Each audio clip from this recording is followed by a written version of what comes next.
suspending certain provisions of the open meeting law, 30A, Section 18, and the governor's March 15, 2020 order imposing strict limitations on the number of people that may gather in one place.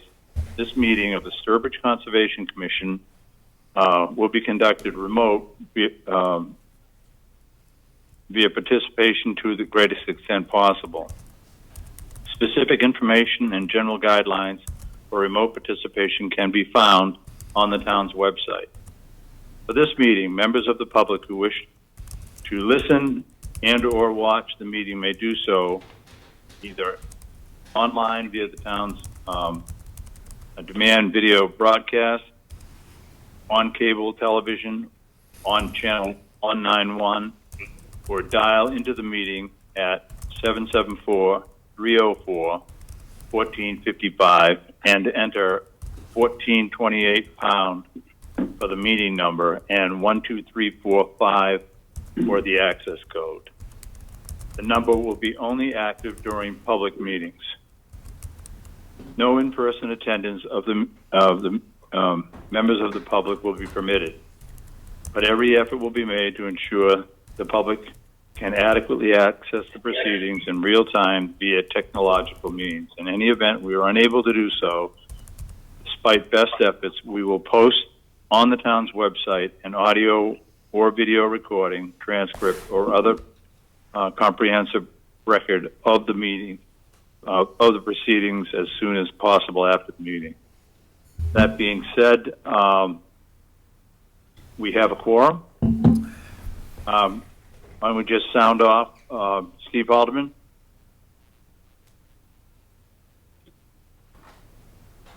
Steve Haldeman, are you here?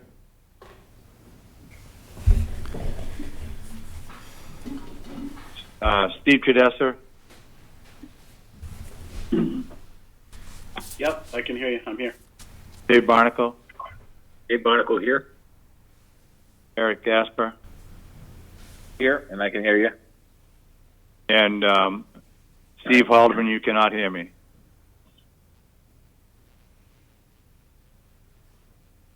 Okay. He doesn't have his headset on, so. Yeah, he took it off. A whack on the screen. That's what he needs. All right, we're going to move forward. I will read the open meeting statement for public hearings, so we have that on the record. In the interest of saving time, Sturbridge Conservation Commission will hold all public hearings tonight for work within a wetland, water body, or resource area, and or within the 200-foot buffer zone to a wetland, water body, or resource area in accordance with the Mass Wetland Protection Act, MGL, Chapter 131, Section 40, and associated regulations, and the Town of Sturbridge Wetland Bylaws and associated regulations. We will not be reading the newspaper ad. Prior to the first hearing for each project, the applicant is to submit proof of notification to the abutters within 200 feet of the subject property line and proof of legal newspaper advertisement. If these items are not submitted, the public hearing will not open.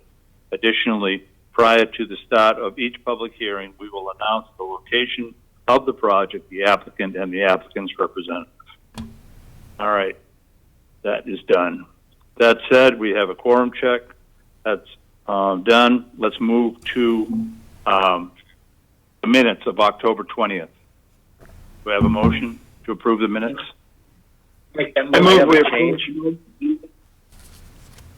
Whatever.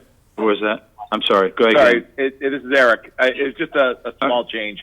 Aaron, if you could just change my last name to Gaspar instead of Gasper, and then everything else looked in order. I also have a change. Go ahead, Stephen. So this is actually in the public comments for the 6:15 hearing.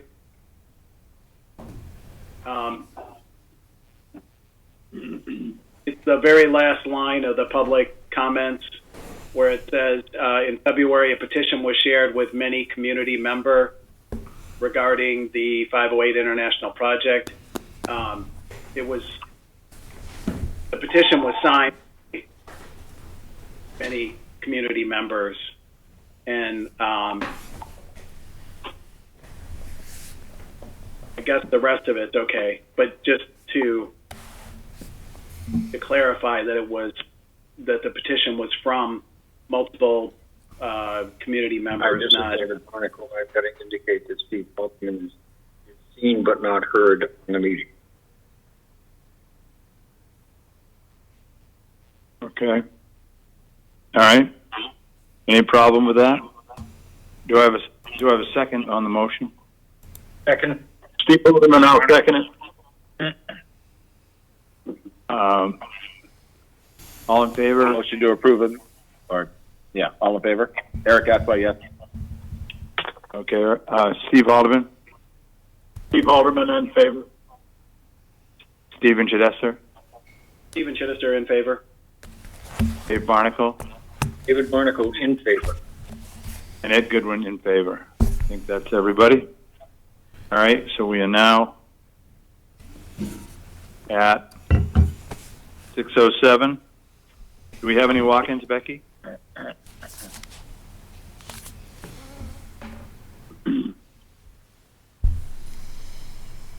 Becky? Becky, you're muted. Oh, sorry. Can you hear me now? Yep. Okay. Do we have any walk-ins, Becky? Yeah, we do have members of the Hamilton Rod and Gun Club and Ramco here for a discussion related to their enforcement order.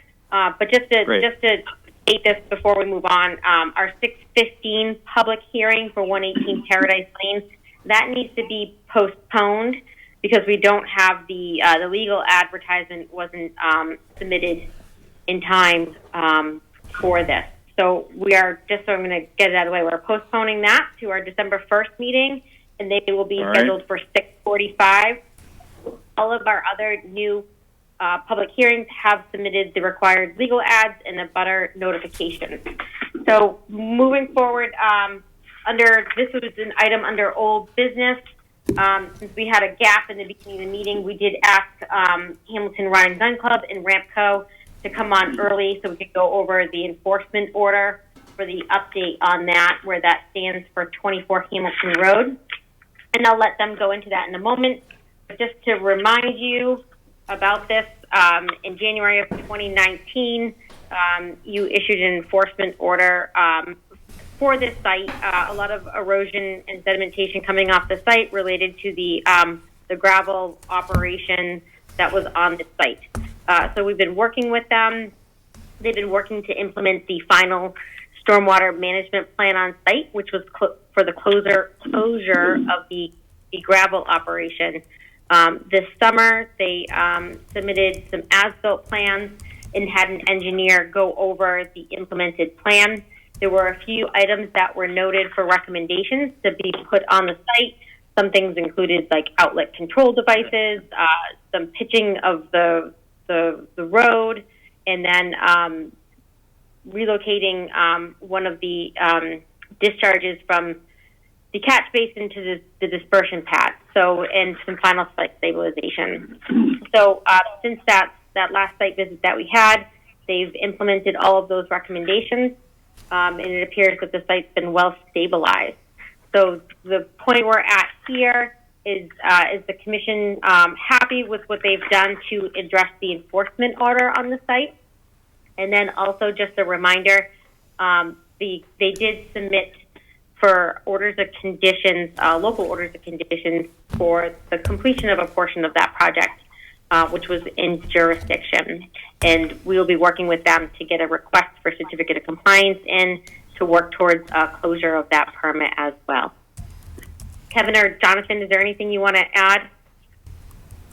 I'm good. You pretty much hit everything that I had. Kevin, you're on mute, so if you have anything to add, just have to unmute there. So just so I'm correct. Go ahead. Go ahead. No, just after this, if the board is happy, we would make that request for the certificate of compliance. Is that correct? Correct. Yep. Yes. Yep. Yes, that's correct. Does that have to be publicized? Sorry. No, you're just going to submit No. that, and we have some materials from your engineer already. We do put that on a meeting agenda. It has to be voted on at a public hearing, but it doesn't require at a public meeting. It doesn't require a public hearing or legal ad or butter notification or anything of that matter. Okay. It also doesn't require their presence at the meeting. But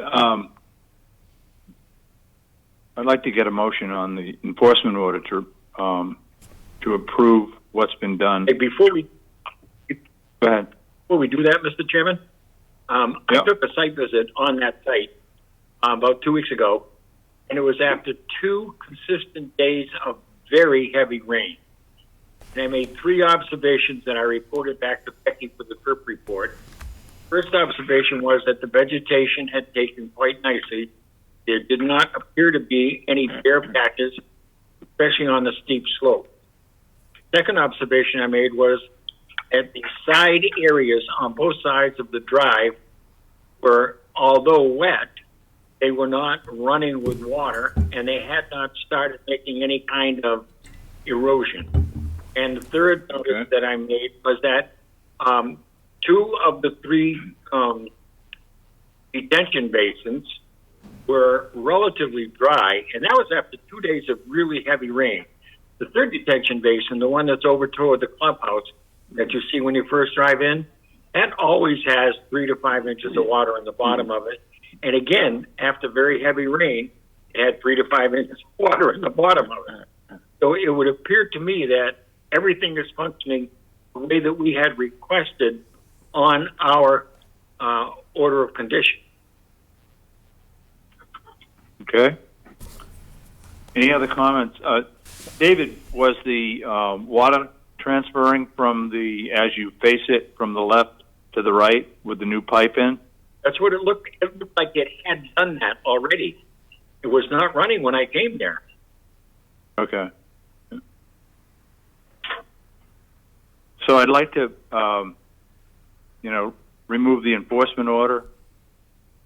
They have to come before us for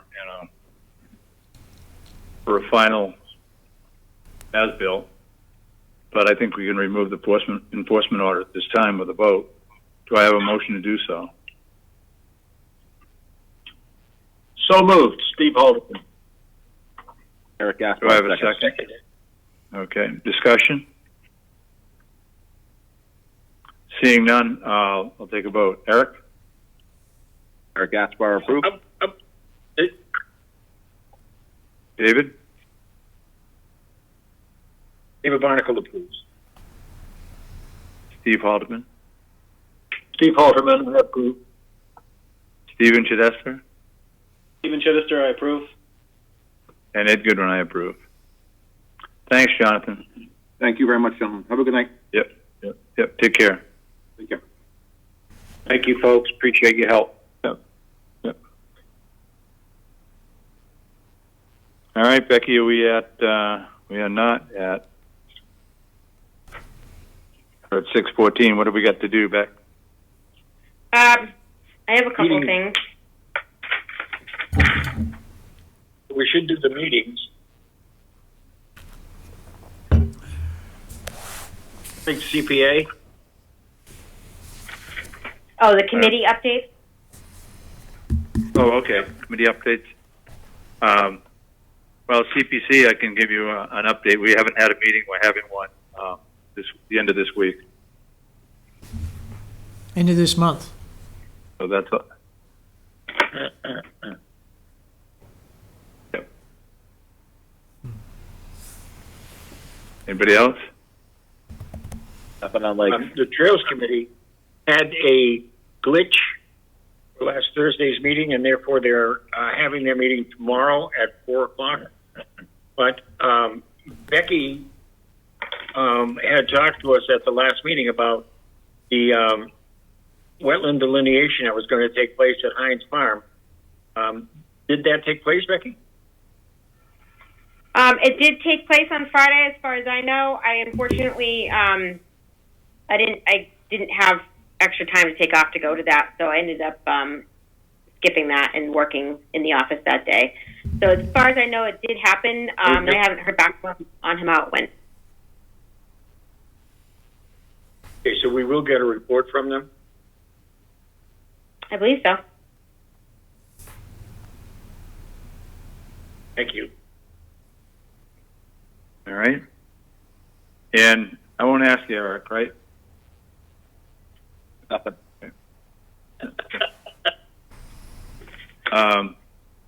Been the easiest committee I've ever been on. Or never been on, right? Yeah, exactly. Yeah.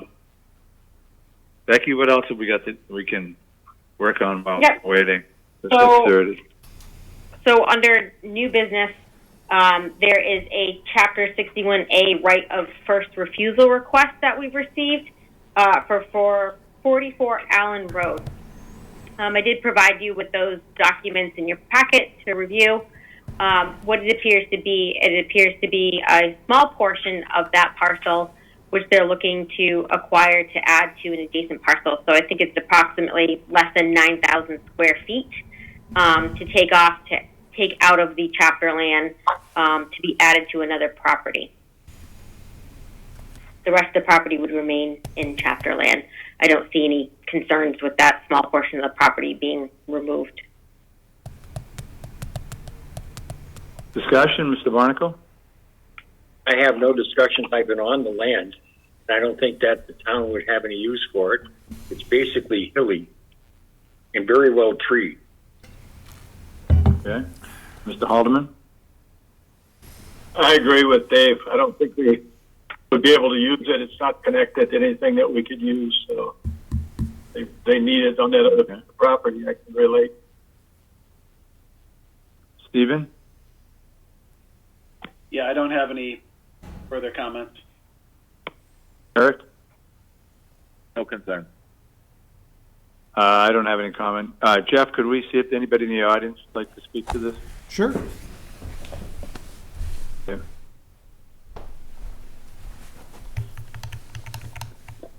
Good evening. Is there anyone in the audience that would like to speak to the 44 Allen Road right of first refusal?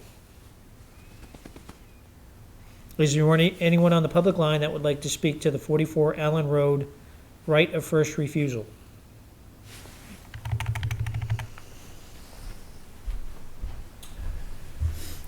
Nobody's there, Mr. Chairman. Thanks, Jeff. With that said, I'd like to hear a motion to, just send a note to the selectmen, or to the, not, who would it go to? Would it go to the selectmen, Becky, or would it go to assessor's office? So, I believe I would be sending that to the selectman's office. okay. So I usually Just that the note would be, say that we see no reason for the town to purchase this property. Do I have a motion to that effect? I'll make that motion. Steve Halderman. Do I have a second? Eric Gaspar, second. Any further discussion? Seeing none, I'll take a vote. Mr. Barnacle? David Barnacle in favor. Mr. Haldeman? Steve Halderman in favor. Mr. Jadester? Stephen Chittister in favor. And Mr. Gaspar? Eric Gaspar in favor. And Ed Goodwin in favor. All right, Beck, you got that. All right. We also have a permit extension request. This is for DEP file number 300-897, 21 New Boston Road. This is a site in which most of the work has been completed to date, and you had issued a partial release of that property, I think, over 3 years ago. It was prior to my starting here. So at this time, they're looking to restart working on the portion of the property which has been put on hold. He's asking for a 30-month extension to finish the project. I recently met on site to kind of go over, the permit's still valid till mid-December. Moving forward on that project, there's no changes to what they're going to be working on at this time. They'll be looking to install the retaining wall on the site soon. Yes, the permit expires December 18th. The permit extension would be to June 18th, 2023. I see no concerns with granting the extension at this time. Do I have any discussion? I'd like to move that we approve of this extension. David Eric Barnicle. Gaspar, second. All right. Any discussion? Becky, do we need to go to the public on this for an extension? I don't No. think we do. No. What? No. Oh, okay. All right. All in favor? Mr. Barnacle. David Barnicle in favor. Steve Haldeman. Steve Halterman in favor. Stephen Chidester. Stephen Chittister in favor. Eric Gaspar. Eric Gaspar in favor. And Ed Goodwin in favor. Unanimous? Next, Becky. All right. Most of the request for certificate of compliance we have on here is partially associated with the public hearing when the applicant is going to be on earlier, so I recommend that we wait on discussion on that. Mm-hmm. Going to old business, same thing with a couple of the items on there, one for 118 Red Mine Lane and 9 Holland Road. We will be speaking to applicants who have public hearings about that, so I'm going to recommend we hold on that.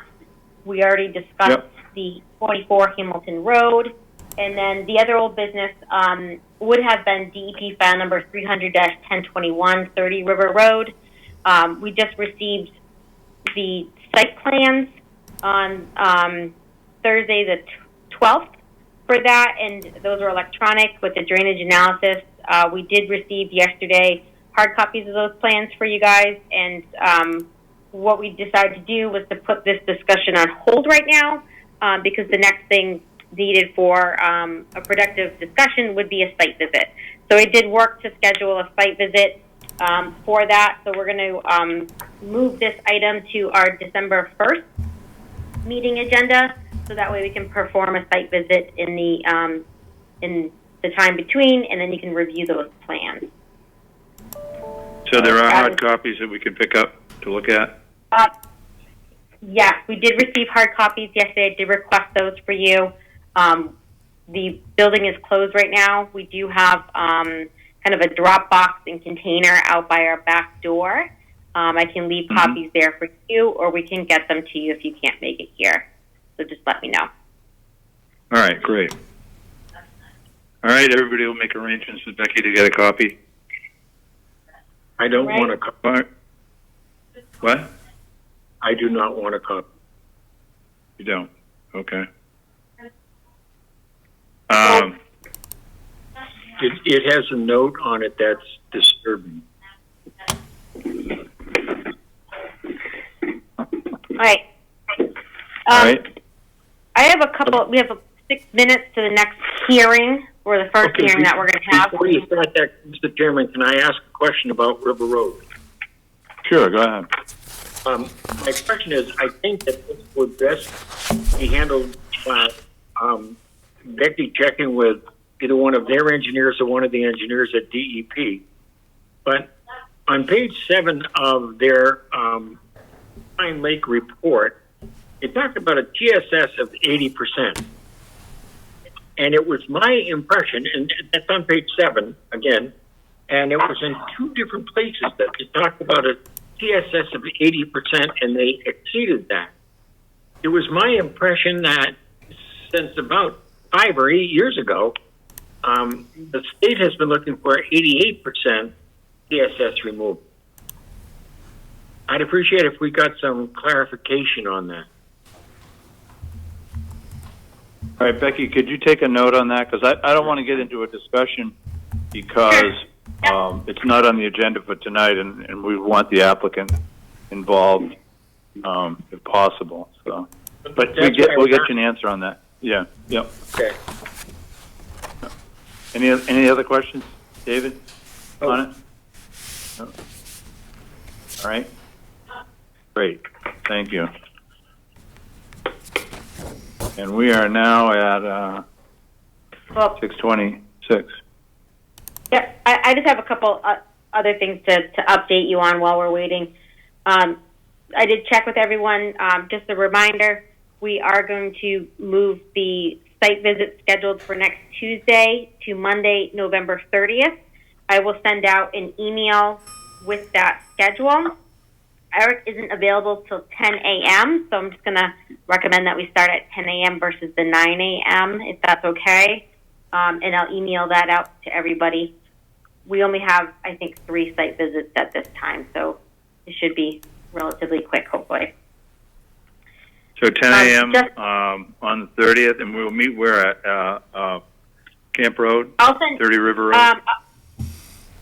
Yeah, we could probably just start there since they'll probably want to meet us. But I'll send an email with it's 30 River Road. We've got something under 20, 2 things under 20. So I'll send that to you with the details of okay. Where we're Yeah, going whatever. and I wasn't trying to everybody. make the plan. I just Yep. Just to let you know, our Long Pond property, we did go through CPC last year for funding to have the boundaries delineated out there. I did have Conservation Works go out and do that work for us, and they just wrapped up that project. So that's been completed. And through some of her deed research, she did find that there's a little more to that property than what our assessor map shows. So I'll share that information with the assessor and get that to her. But that's all been delineated, so happy to have that done, checked off the list. Our interpretive signs, which were part of the Hammett Brook Restoration Project, those have been installed down on Leadmine. So thanks to Tom Chamberlain, we actually put in a small spur trail where the 3 interpretive signs are located. The content of that, we kind of summarized and went over the history of the project, the site, and then kind of gave some more detailed information for the viewer of where they're standing, what they're looking at, what it was before, during work, and now, and then, just some information about stream restoration. So, Great. you get a chance to go down there, take a look. One more item, working with the Cedar Lake Association, we have the DOT project, which was that enforcement order for the drainage off of the turnpike. They've started work out there, working at the end of Old Hamilton Road for those drainage improvements. The Cedar Lake Association has requested a follow-up meeting with Mass DOT.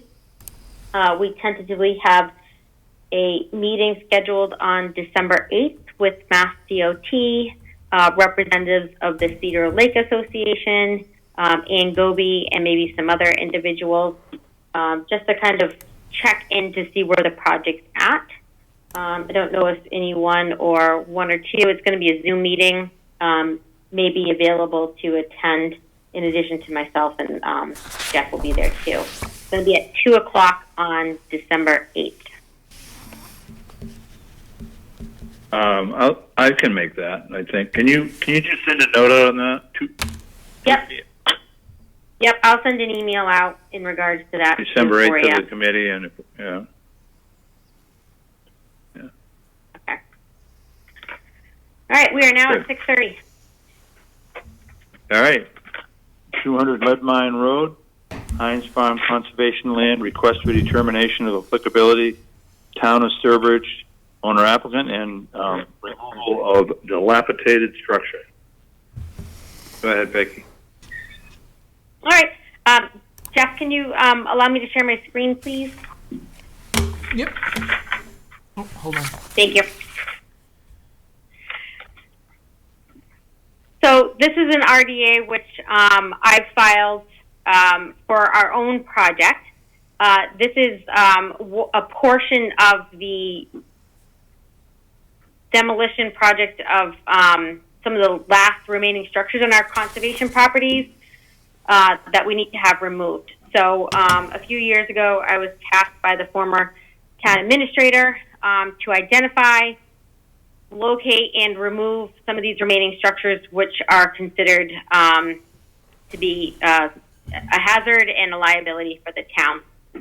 So as you might remember, we've already removed the shed on the Plimpton property, and the last things we're looking to do is the Heinz cabin and the properties on Lead Mine. So this RDA is just for the Heinz cabin. Heinz cabin is located near a wetland, and the access to the property, obviously we're looking at trails to get in here, is limited, and we do have to cross an intermittent stream on an existing trail to get up to the cabin. So many of you probably have been out here. Some of you maybe haven't been. You've got to park on Lead Mine. You got to go through the trail system to get up here. Some different varying widths on the trails, and then also, some different topography you got to get through to get up there. This is what the cabin looks like. You can see that. Here's the cabin. On the opposite side of the cabin, it slopes down to the wetland below. Here's another picture of what the cabin looks like, and you can see why we have to have it removed. Now, as part of this project, there is asbestos on the structure that needs to be removed. So we are working with Fussin O'Neill as our project manager for this project. We've contracted with them. They are in the process. They have submitted a plan to DEP, a work plan on the removal of the asbestos. And once we have an approved plan from DEP, this project, the entirety of the project, will go out to bid for a contractor. As part of this project, because of the site constraints to get there, we'll be looking for small equipment to be used, like a mini excavator, to be able to get up there and knock the building down, and it'll be a lot of manpower for getting the project done and moved out of there. So I don't anticipate how we're going to bid it is that's what they'll need. They'll need small equipment to get up there. As part of the project, I'm proposing that we put erosion controls up here around between the building and the resource area. There's no foundation. You can't really see from the photo, but it's sitting on stones, etc. Don't really anticipate any real earth removal activities associated with it. Proposing that after the erosion controls are taken down, if needed, we can, put the straw down in the location of where the structure was. But after, one fall and all the leaves fall, I think that that'll be fine. So I submitted the RDA because we are within about 80 feet or so to the wetland. And like I said, we do have to cross the stream over the bridge to get up here. I think I've covered everything there. So once we get this moving forward and we get it out of, get the approved work plan through DEP, like I said, we'll put it out to bid. And then we'll get a very specific work plan that I will help figure out with the contractor and find the right person that can do this job, meeting the needs of what we need for equipment to get up there. I don't anticipate any impact to the resource areas. Okay. So we'll continue it. Questions, anyone?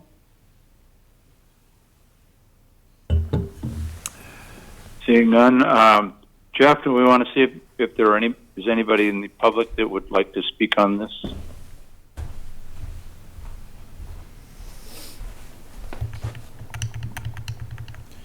Good evening. Is there anyone in the public that would like to speak to the 200 Lead Mine Road, Heinz Farm Conservation Land, demolition of a dilapidated structure? Is there anyone that would like to speak to the Heinz Farm dilapidated structure?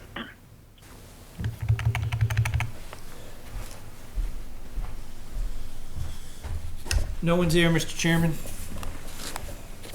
Thank you, Jeff. Hearing none, I'd like a vote to continue to when, Becky? I'm actually going to say let's continue to December 15th at this point in time, because I'm not sure Okay. when that work plan's going to come back from DEP, and I don't know that 2 weeks is enough for that right now. All right. All in favor, Mr. Barnacle? David Barnacle, in favor.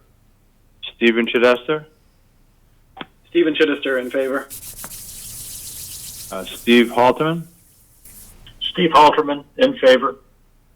Eric Gaspar? Eric Gaspar in favor. And Ed Goodwin in favor. All right. We got a few minutes back. 9 of them to be exact. Anything else we can work on?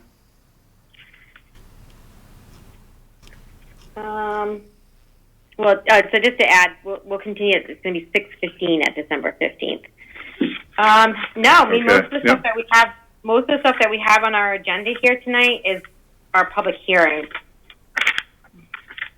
and all of our kind of Okay. other business. I've gone over that for you already. Becky, you want to turn your screen off for now, please? Oh yeah, yep.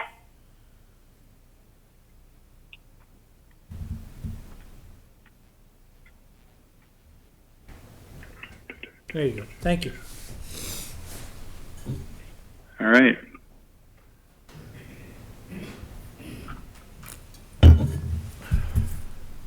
This doesn't often happen. No, I know. Barnacle can head for the icebox and get himself a Guinness. There you go. Hey, Dave, can I come over? That sounds Yeah. Give you a Oh, little yeah. bit so you can fit it.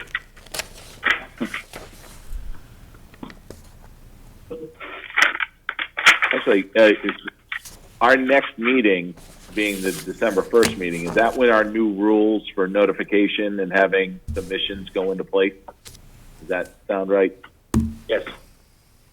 Yes, it sounds about right to me. That's what we were talking about. So my Becky, how does it sound? you know, Sounds good to me. Yeah. the reason I bring it up is if that is going to be the case and we are going to have some last minute cancellations because of we don't have the information, do we need to discuss meeting formats and giving more blocks of time that we can more easily move around than giving a stated 15-minute block for a public hearing? There's got to be a way to work around it so we don't have, 9 minutes of white noise, if you will, in between meetings when we're able to roll through. So I'm just wondering if there's a way for us to do our meeting notifications that we have some flexibility to move things up. Yeah, we should look at it. Yeah, I can look into that. We Can I don't look often into have that? them. Yeah.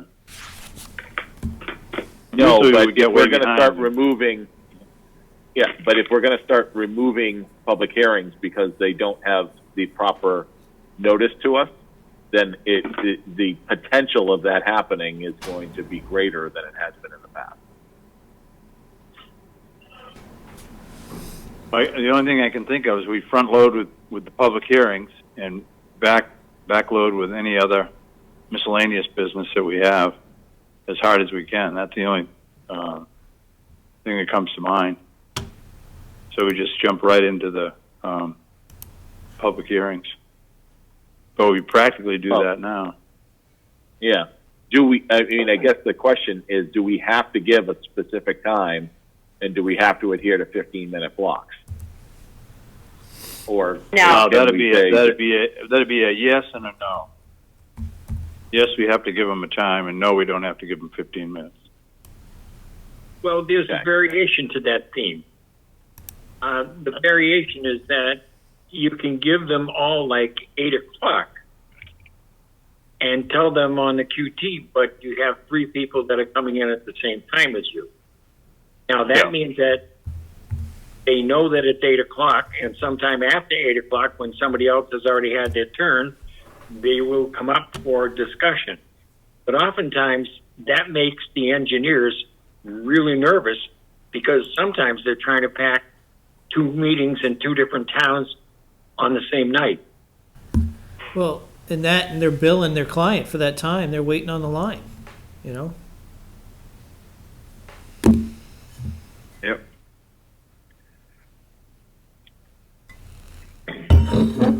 Good points, all.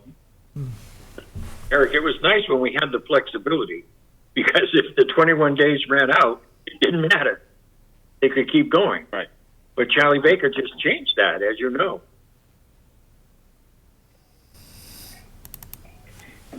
So Aaron and I can do a little investigating and look into that a little bit more. I know that different towns do it differently. You know, we are obligated to give them a time. I've seen that Spencer will, you know, they don't give specific times for their public hearings. They have them all under a section. And I think there are A, B, C, D under that section. And when one is done, they can start the next one. I mean, granted, that doesn't give anyone a specific time, so you might have more people on at times. But that could be an option of a way to handle that. They've been doing that for some time, so maybe it's something that we could do as well. I know that Charlton schedules theirs every 5 minutes, which I think that, right, if you had it every 5 minutes, we wouldn't have gaps like this when we do have quicker discussions. However, you're going to have a lot of people there at the same time, and the likeliness of starting every 5 minutes is probably pretty unlikely. But we can look into that. There's some other things that I've kind of thought about that I'd like to look into changing that might require waiting until we do a regulation change. But I think there's some other things we can do, you know, make it easier and make the meetings flow better and make it easier for applicants when they're filing too. I guess, do we necessarily have to, you know, we will say today that you're on the December 1st or December 15th meeting at a specific time. I don't, you know, can we hold off? Like, what is the latest that we can actually make that declaration that you'll be on for a certain time? And can we just communicate on that last date what your time is? And then you as the agent can look at the schedule and maybe put some of the more complex stuff towards the front of the meeting and the simpler stuff towards the end of the meeting, because we know the complex stuff can push stuff way out, and then that might avoid having some of these gaps where we very well may have the next one at 6:45 be a 5-minute or less conversation as well. Who knows? So I don't know exactly what that would look like, but it seems to me that there might be a way to make that work within the law. But one of the problems with that, Eric, is that you have to deal with the newspaper advertisement. According to the newspapers, has to be given in seriously early time frame. It oftentimes takes them 2 weeks to publish the bloody.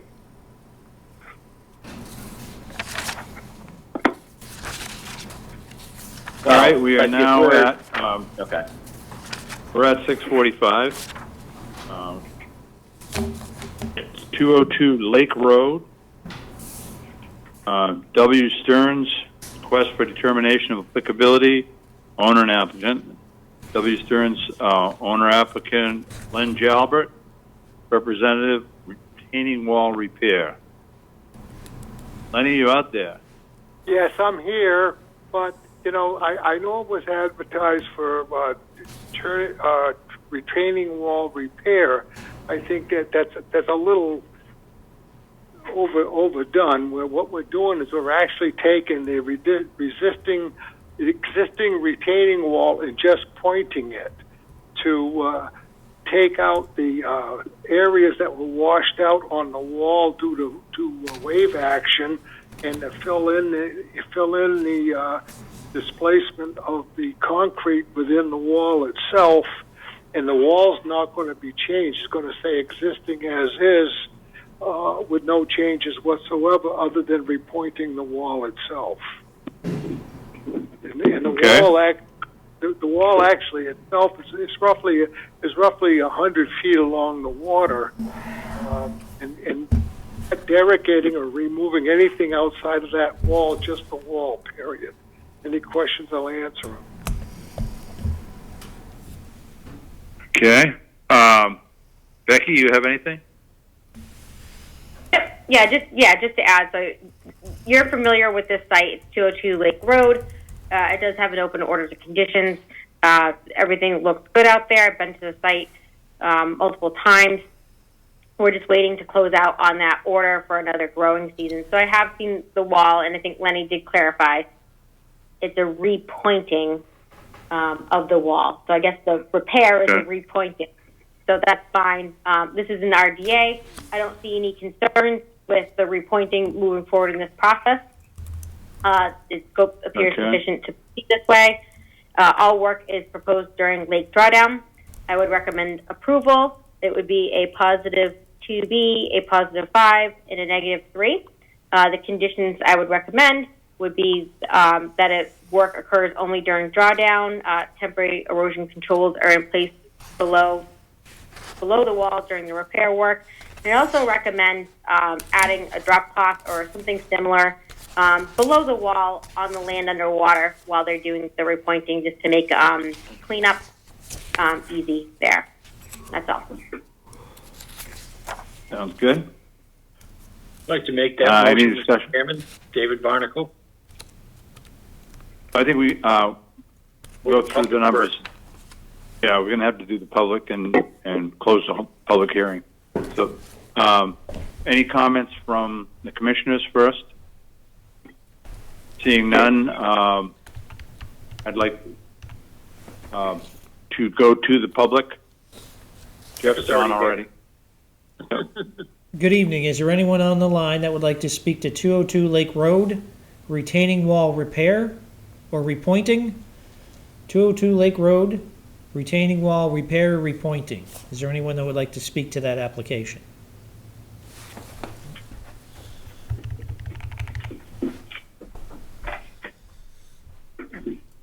No one wishes to speak to that application.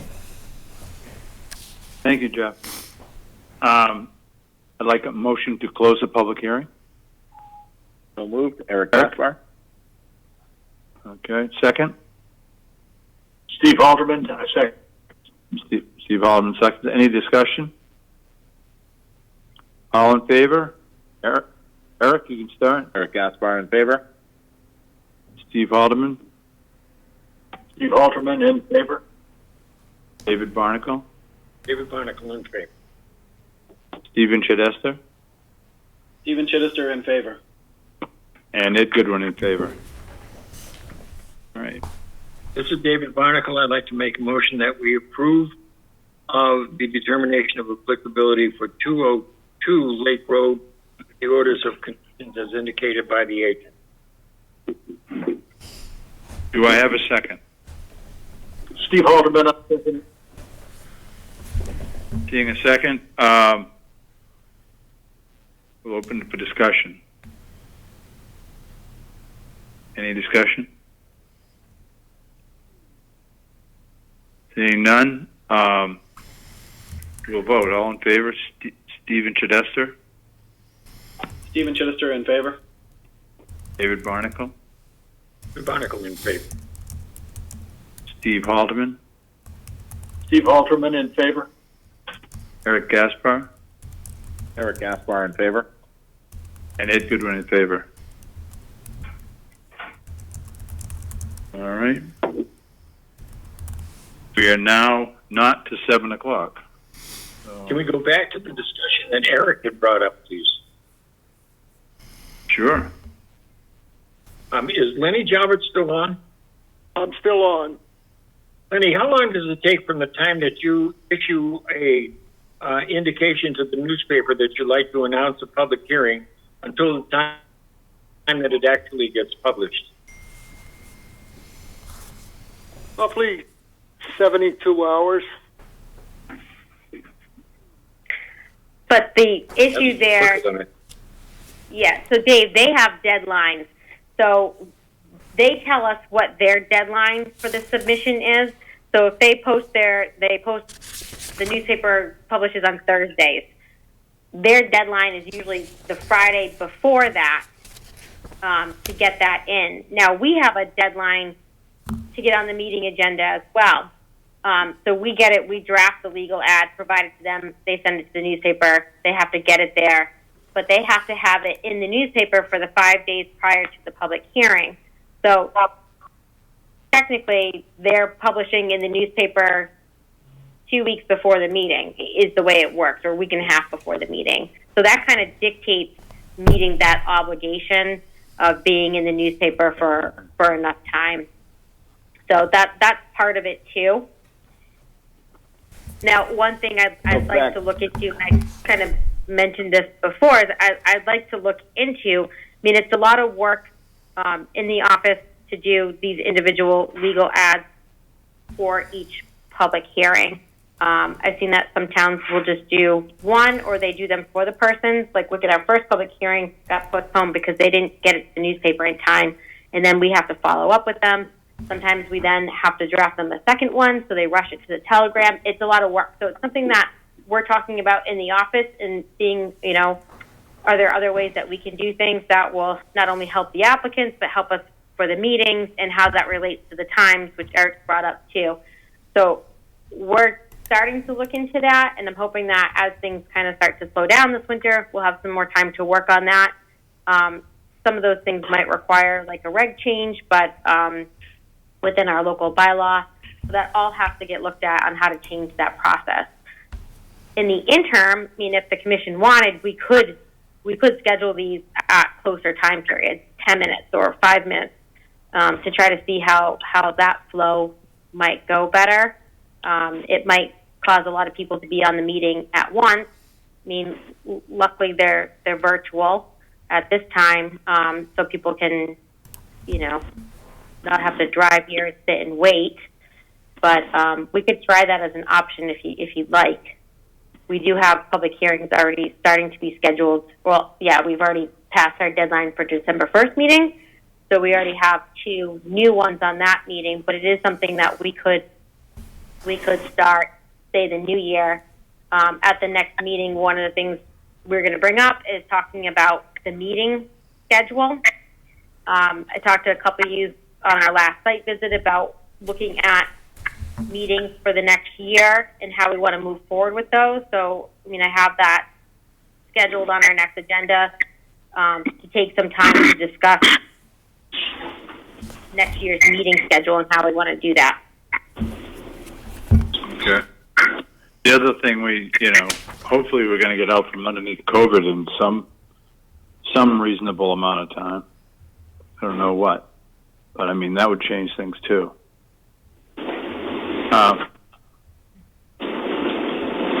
Anything else?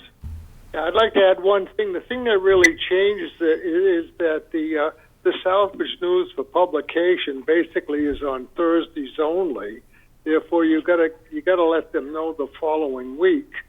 The thing is, the cost for the news versus another competitor is about 1/3 the cost. So I think it behooves the board to make sure that the person doing this is aware of the fact that the news is by far the most economical, and then another paper is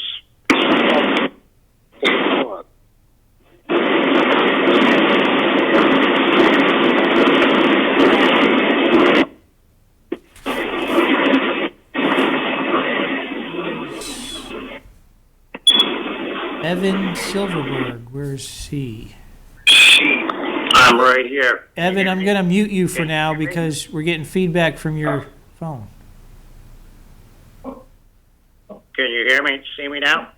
I can hear you, but we're getting all kinds of noise back from your phone or from your computer.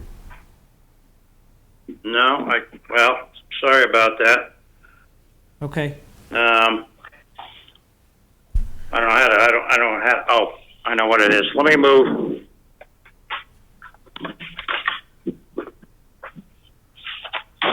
Is that any better? I'm just going to mute you for now, and when your application comes up, we'll get you started. Okay. So just to add what Bonnie said, we can look at other newspapers. Stonebridge Press is what historically has been used, and that's what we've continued to use. The costs have gone up because we've had to add some additional language because of the virtual meetings into the public hearing, which we did look at cutting that back. But right, we have noted that those costs for those legal ads have gone up, which is also part of why we're looking at, what are their options besides having everybody publish their own legal ad we can do. But we'll look at other newspapers too. I assume it's Massachusetts general law that says you have to do it in the archaic form of print media, right? Exactly. Yeah, it's in the law to do the legal ad, and until they change the law, we have to do the legal ad. So, yeah. All right. So, can we talk to Ann Goby about getting these guys into the 18th century and out of the 15th century? Oh, Jeff, you got. Well, I just want you to know I've fought that battle in 3 different states, and it comes down to the fact that the legal publication costs that municipalities pay keep a lot of these small papers alive. So the publishers really push back on doing away with the legal ads for municipalities. You can make the request, it's going to be a fight because the newspapers, it's what's keeping them afloat. Yeah, Eric, we can assign you that task if you want to talk to Ann and see what you can come up with. I mean, I don't mind fighting with people, clearly, but I wasn't saying you would. Seems obnoxious that we're still dealing with newspapers in 2020. But I get. We can have a virtual meeting on a computer with all of this technology, but we still gotta get dirty fingers. Okay, no problem.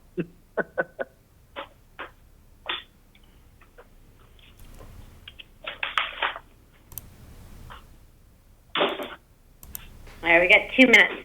So just so you're aware, on our next meeting agenda right now, I mentioned we have 2 new public hearings.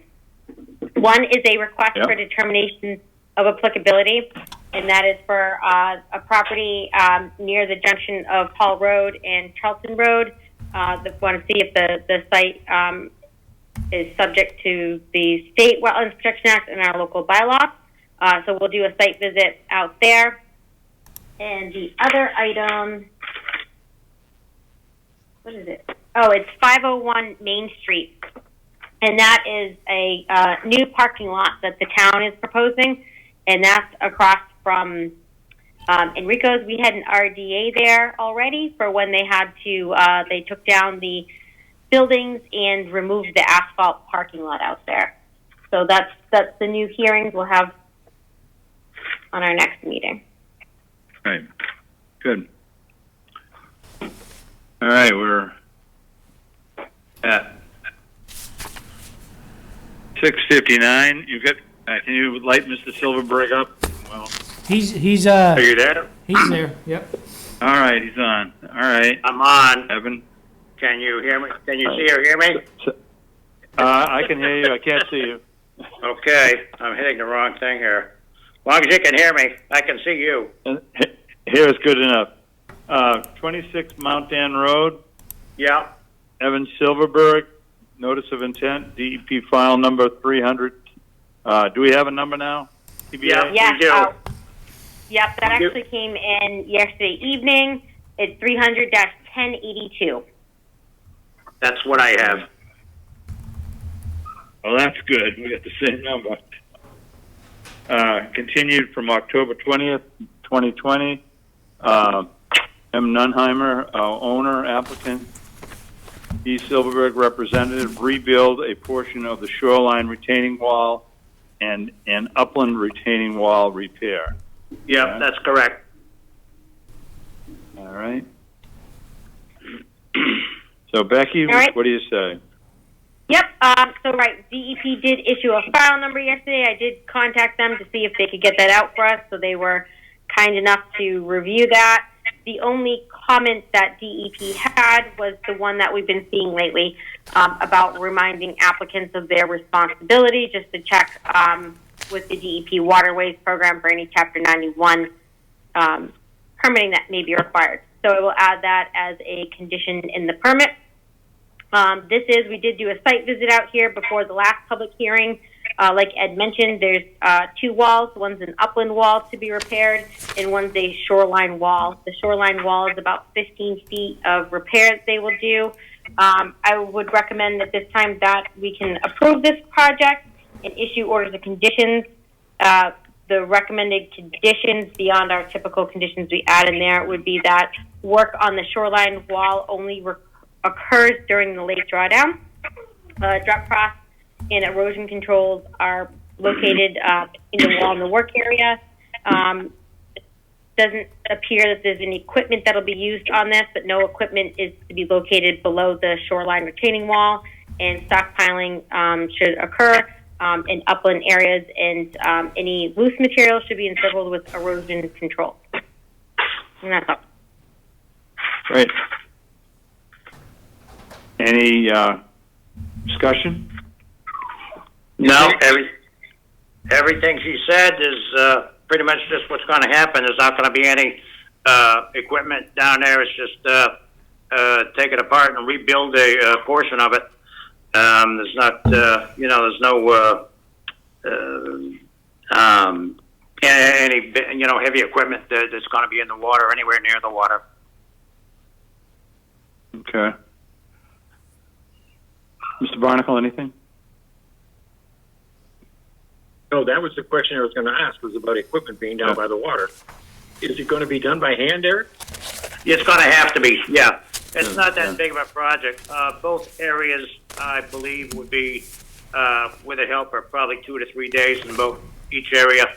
And it's all going to be done with just manual labor and whatever materials we're going to need, stones and gravel and so forth.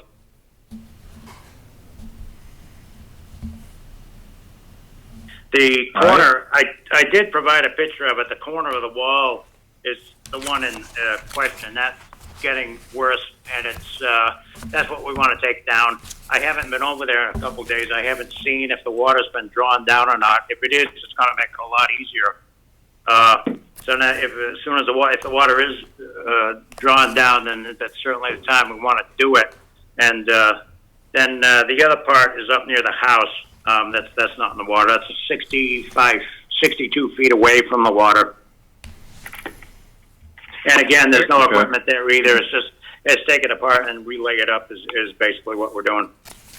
Just for clarification, they did start the drawdown on November 1st, and they start the refilling process slightly after January 1st. Okay. Well, that certainly wouldn't drag out that far. Like I say, it's about 2 or 3 days on each area. That should certainly be adequate enough time to get everything repaired. Good. Any other comments from the commission? Jeff, you want to see Sure. if there's anybody in the audience that would like to comment? Yeah. So, Evan, what kind of dog is that puppy? He's a mixed breed, mixed dachshund. I'm surprised you can hear him. I'm trying to get away from him. Oh no, Ed, that was the owner that was out there. We met him. Oh, okay. Yeah. Yeah, that was the owner that was on site. Yeah. Oh, okay. Yeah. Oh, I thought you were talking about my dog. Well, I guess I had it mixed up. I heard the dog, and I knew there was a dog on the side. I figured it was the same one. So I'm trying to get away from him for the moment. All right, is there anyone on the phone that would like to speak to 26 Mount Dan Road, rebuild a portion of a shoreline retaining wall. Is there anyone on the line that would like to speak to 26 Mount Dan Road, application, repair, or rebuild a portion of a retaining wall?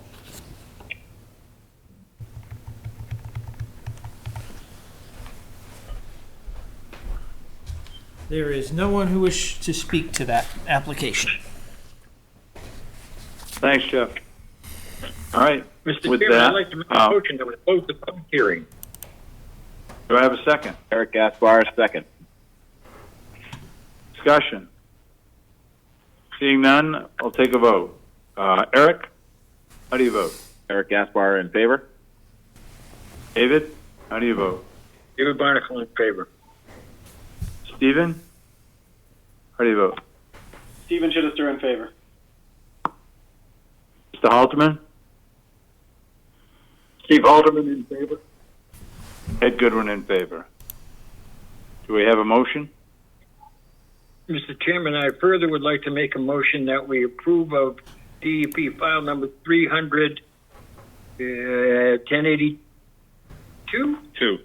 26 Mount Dan Road, with the indications that have been made by our agent. Do I have a second? Halterman. Steve Halterman, second.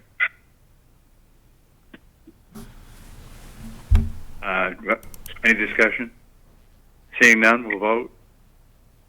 Eric? Eric Gaspar in favor. Okay. Stephen Chittister? Stephen Chittister, I approve. Steve Halterman? Steve Halterman, I approve. Dave Barnacle? Barnacle in favor. And Ed Goodwin in favor. All right. Thank you very much. Since we have a couple of minutes, maybe we should compliment Becky. The idea of putting a drop-off of some sort to make it easier for these people when they're doing things like pointing involves concrete application, which means some of the concrete is going to lump together and fall into the upper beach area and probably would not get pulled out. But you're right, with some sort of tarpaulin or something on the ground, it would make it much easier and much more obvious that something is there that wasn't there before. That's one of the reasons we like to hope I can do this when the water's drawn down, because to do that without the water drawn down, you know, you can only imagine just trying to keep things from, you know, the mess from getting into the water. So it's you know, I'm hoping that the level of the lake's going to cooperate.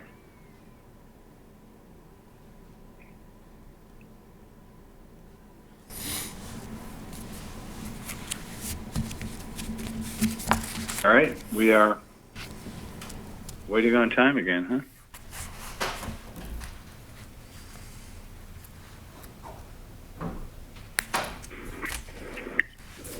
So while we're waiting, would you like me for anything as a trial for our December 15th meeting?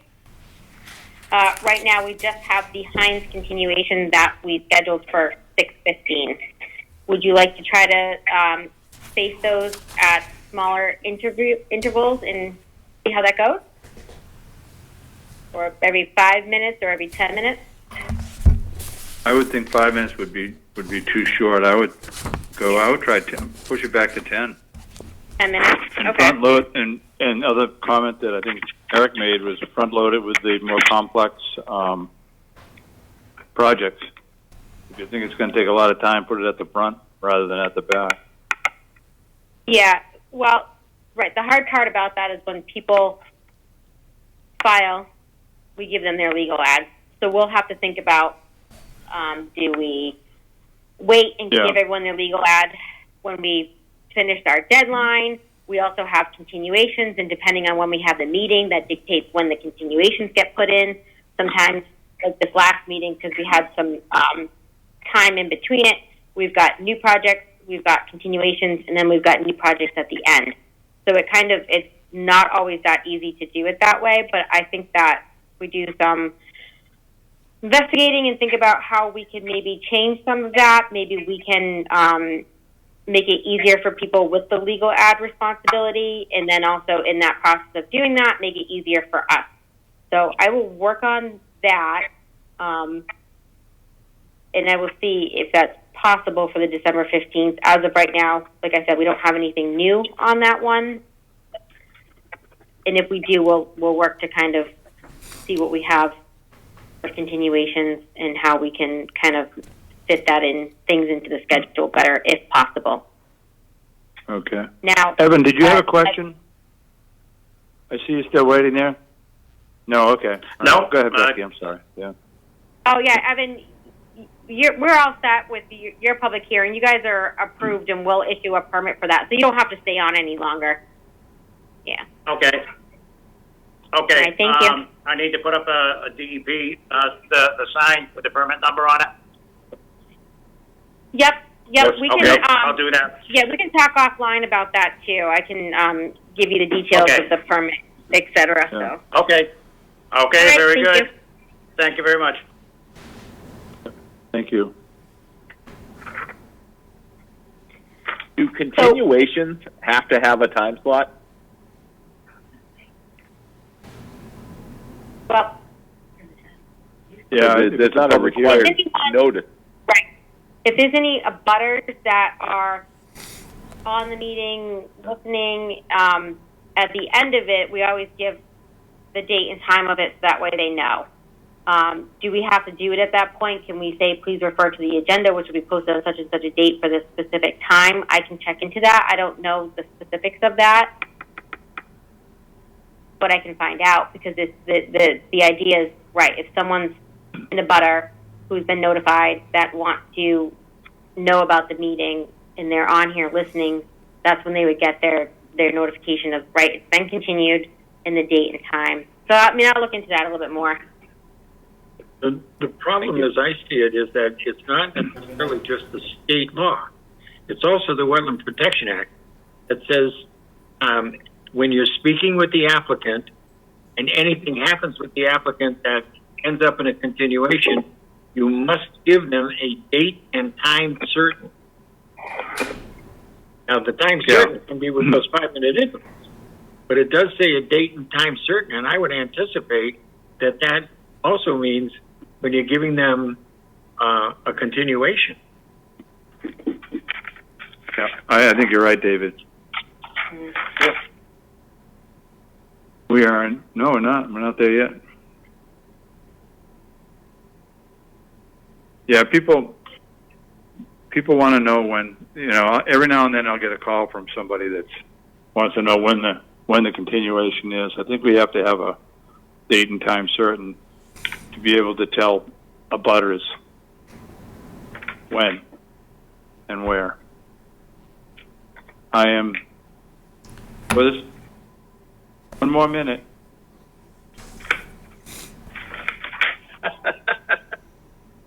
It's like Christmas when you're a kid.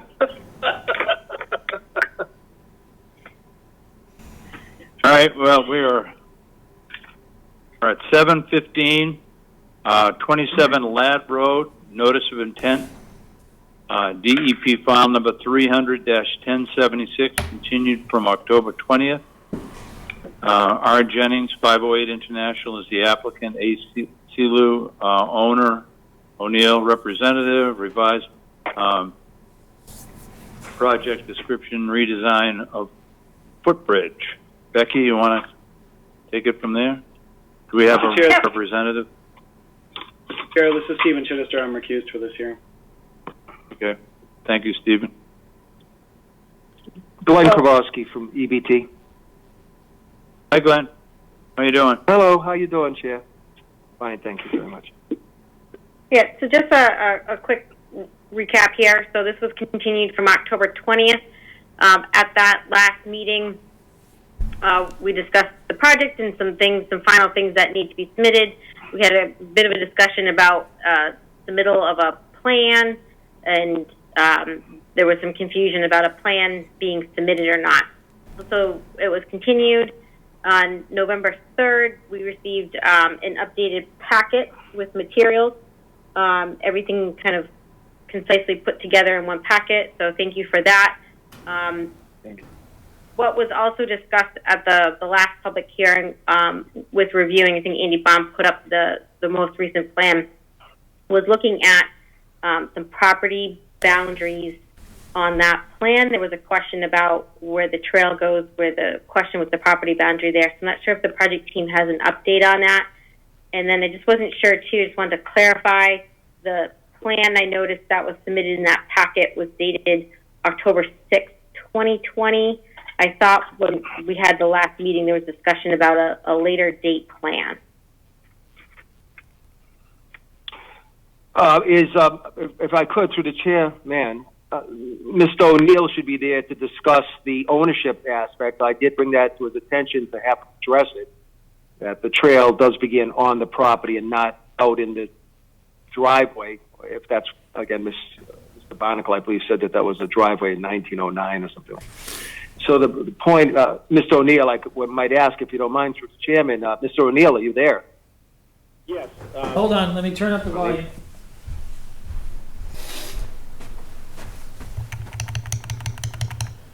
Go ahead, Mr. O'Neill. Yes, this is Donald O'Neill on behalf of the applicant. I think the question, as I recall from the last meeting, really related to not so much the property boundaries as to questions regarding Bond Sawmill Road, which I am led to believe basically was the name change at the town boundary to Ladd Road. And in fact, that a portion of Ladd Road at some point was discontinued as a public way. There was a question up with regard to that. And in that context, I would say that under Chapter 183, Section 58 of the Massachusetts General Laws, there is presumption, legal presumption, for dealing with a private way, that the ownership of the property goes out to the midpoint on either side of the way, and that along with that includes a right to pass and repass over the portions of the road leading up to your property. Now, when you have a discontinuance, it all depends on how the discontinuance is done, but basically a discontinuance does nothing with regard to private property rights. It only goes along with the rights of the public. So in this case, the legal presumption would be that the property owner would own out to the midpoint of the road layout as originally designed. And I understood from Mr. Baum's presentation that the legal description of the property does recite that it is bounded by the way. So the legal presumption in this case would be that the property owner, in this case the Salus, would be out to the midpoint of the way, and also that they would have the right to pass and repass over the balance of the road as well. So I don't think there's any question, at least on our part, in terms of the ownership of that portion of the way, nor to the right to pass and repass over it. And I guess I would ask, are there any wetlands resource areas in the way where this would be an appropriate matter for the Conservation Commission to opine on, or is this something which would be outside their purview in that there's no wetlands areas, as I understand it, within the road layout that might be of concern to you? Seems to be really, I don't see that there's any issue, but I also don't see there's any issue that really involves the Conservation Commission, given their jurisdiction, which is over wetlands areas. Now, correct me if I'm wrong on that. I looked at the plan. I didn't see any wetlands that were located within the road layout. So I don't see an issue here. And I would ask that if the board feels that there is an issue, that you consult with town council on this. And I'm sure that I would expect that their opinion would be the same as mine.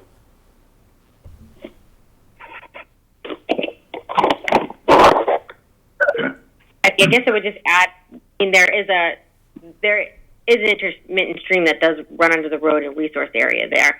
But the reason, I guess, the concern is to make sure that you're not proposing something on someone else's property, to make sure that the project that you're proposing is on land that is under that ownership and is signed off by as an applicant on the notice of intent application.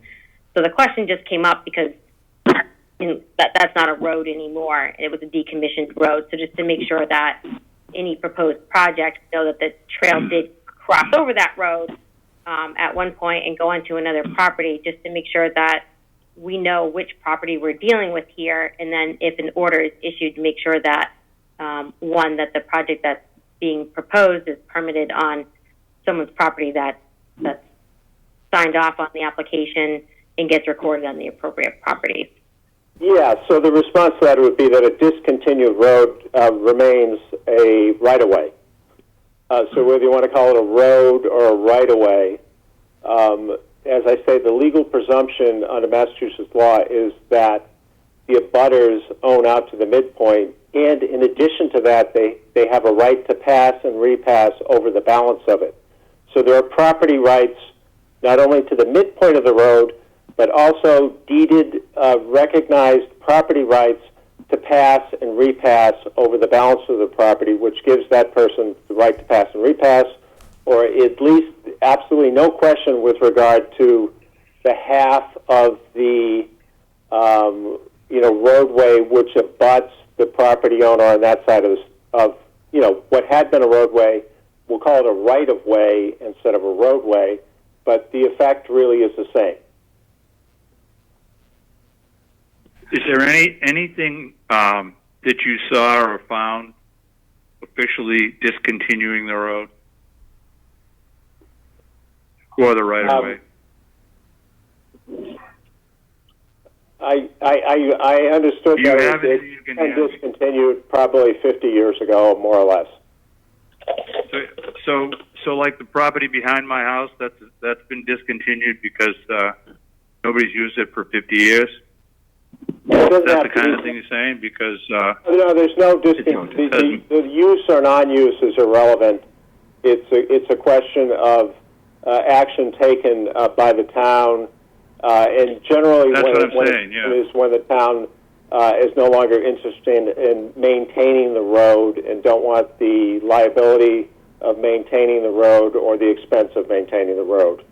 Underlying property rights are not affected unless it was a roadway where there was a decree where the town actually owned the roadway and had taken the roadway from the property owners. And I haven't looked into that to that extent in this regard, but basically in terms of older roads of this nature, there is no decree. So you're just speaking generally.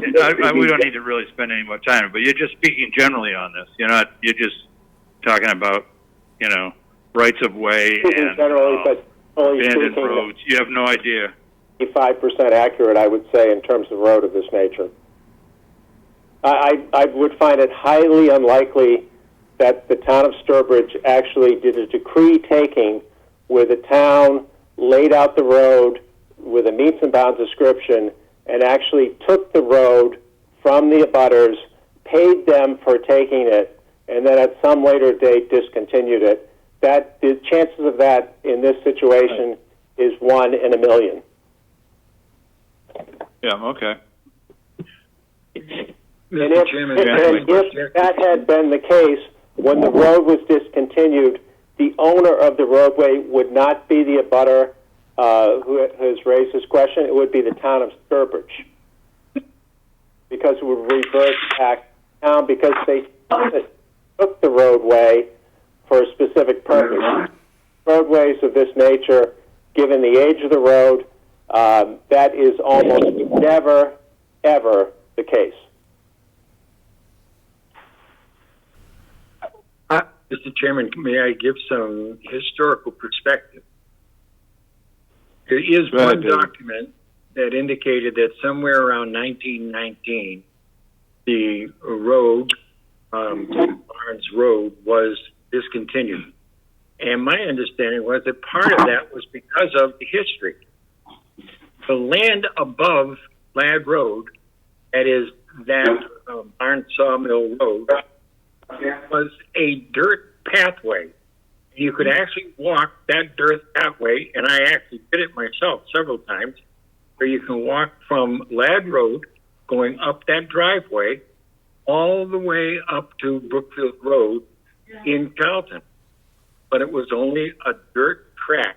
It probably was an old timber road at one time, or a stagecoach road, because at some point in time there was a stagecoach that ran through Sturbridge up over the top of Podunk Road. The difficulty is understanding what Mr. O'Neill is indicating to us is that the land originally belonged to the town of Charlton, and it has a border that is on the town of Sturbridge, but which is up part of that Barnes Sawmill Road. When they closed up Barnes Sawmill Road, that land was taken for non-payment of taxes by Mr. Charlie Carrington. He had not paid the taxes. Several years later, his son came in and paid the taxes on the property, and it was landlocked, except for that path. And then he, the younger Mr. Carrington, simply went in and made a roadway out of it, put in all of the telephone poles. I remember him complaining to me about the cost per pole, which was exorbitant. He had to put in several telephone poles to go from Ladd Road all the way up to where his home was going to be. And that currently is the home that is owned by the current owner. That's why I have consistently called that nearly a driveway, because that's what Mr. Carrington made it into when he got the land from Charlton, from the town of Charlton, by paying the back taxes on it. But there was never any intention, I don't believe, on the part of the town of Sturbridge to release that as a driveway. I don't think the town of Sturbridge even knew about it. It's right on the borderline. It's way far out of the center of town. Nobody's paying attention to it. Until 8 years ago, there was only one house on the road, and that was mine, except for a house that's way up at the end, right, looking out over the Massachusetts Turnpike. It's a half mile away. And by the way, so is my house, almost a half a mile away. So end of history. I guess we all right. Becky, anything further from you on this? Not really. I guess, I mean, they've submitted a cohesive package, which I appreciate. I guess at this point, I mean, we discussed last time at the last meeting, potentially doing a peer review. I guess it's on how you want to move forward. If you want to do a peer review, if you feel like you want a little more information about that boundary, you can do that through maybe a peer review process if you wanted.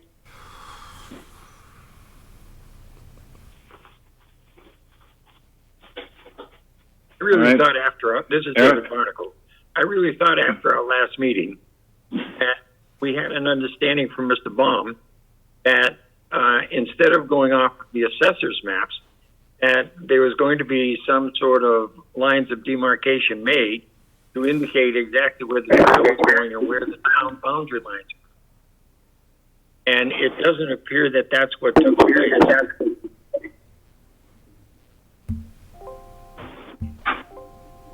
Okay. Glenn Krawowski, if I could, through the chairman. Okay, go ahead. I thank you. I'm not sure, Mr. Barnacle. We did locate, if I'm hearing you right, we did locate the trail in the through the field, through the pig manure field, the pig garbage field, to the bridge, and that we follow the trail up and through at least the Charlton line goes after that. We Also found aerial flyovers from 1997 that indicated the trail.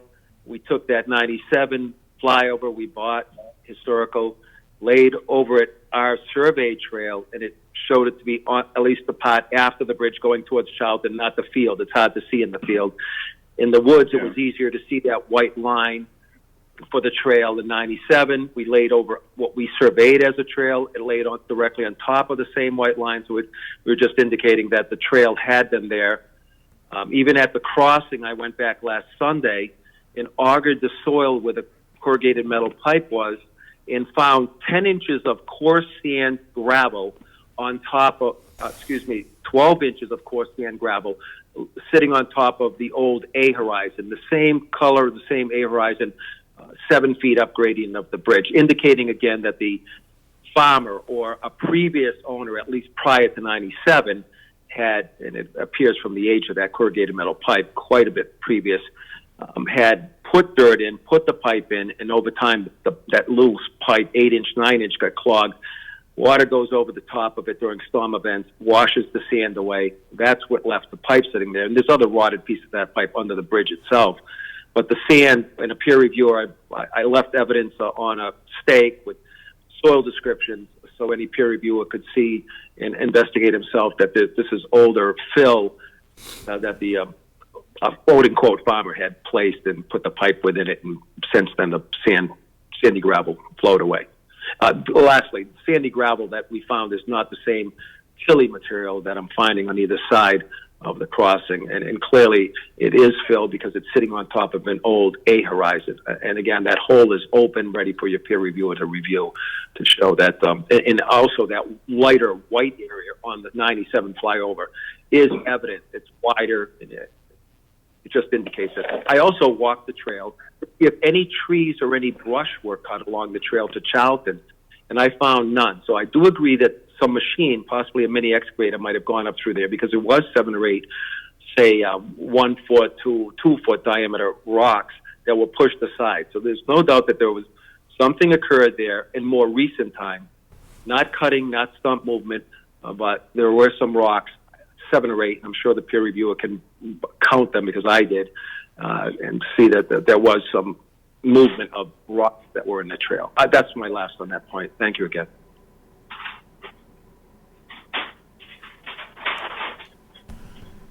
We're prepared for a peer review if that's what Rebecca, if the board so votes for that, do that. All right. Thank you. Mr. Halterman, thanks. Thank you. Becky, did you get some information after you wrote your notes for this project? Yes. For this project? Yeah. Right. Is the plan complete? So, and I can share my screen. The packet that I gave you was what was received prior to me giving my notes. And my only question, which I asked earlier, was at the last meeting we talked about, Andy Baum showed a November 9th plan, I believe. This plan is dated, or sorry, not November 9th, October 9th. This plan is dated October 6th. So if they can confirm that this is the most up-to-date plan that we're moving forward with. If I could, through the chairman, this is the most up-to-date plan. I'm not sure where the 9th date came in, but I'm looking at the plan that I submitted to the Conservation Commission, the one that I had revised to this point, or had the engineers revised to this point, and this is 10-6-20, add wetland flags as a revision note after it. That is the plan. Thank you, Mr. Haldeman. I'm just confused by your comments, Becky, where you say the plan is incomplete.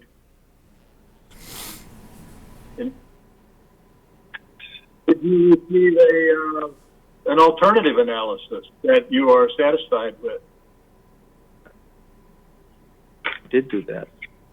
So in his project description, he notes that this is the best place to cross the wetland as it's at its narrowest. And I guess, right, that is up for the commission's decision. Do you think that that's a appropriate alternative analysis, and can the trail be routed to avoid the wetland? It's something that could be considered as an alternative. If you move forward with a peer review, I think that's something that could come up at that time.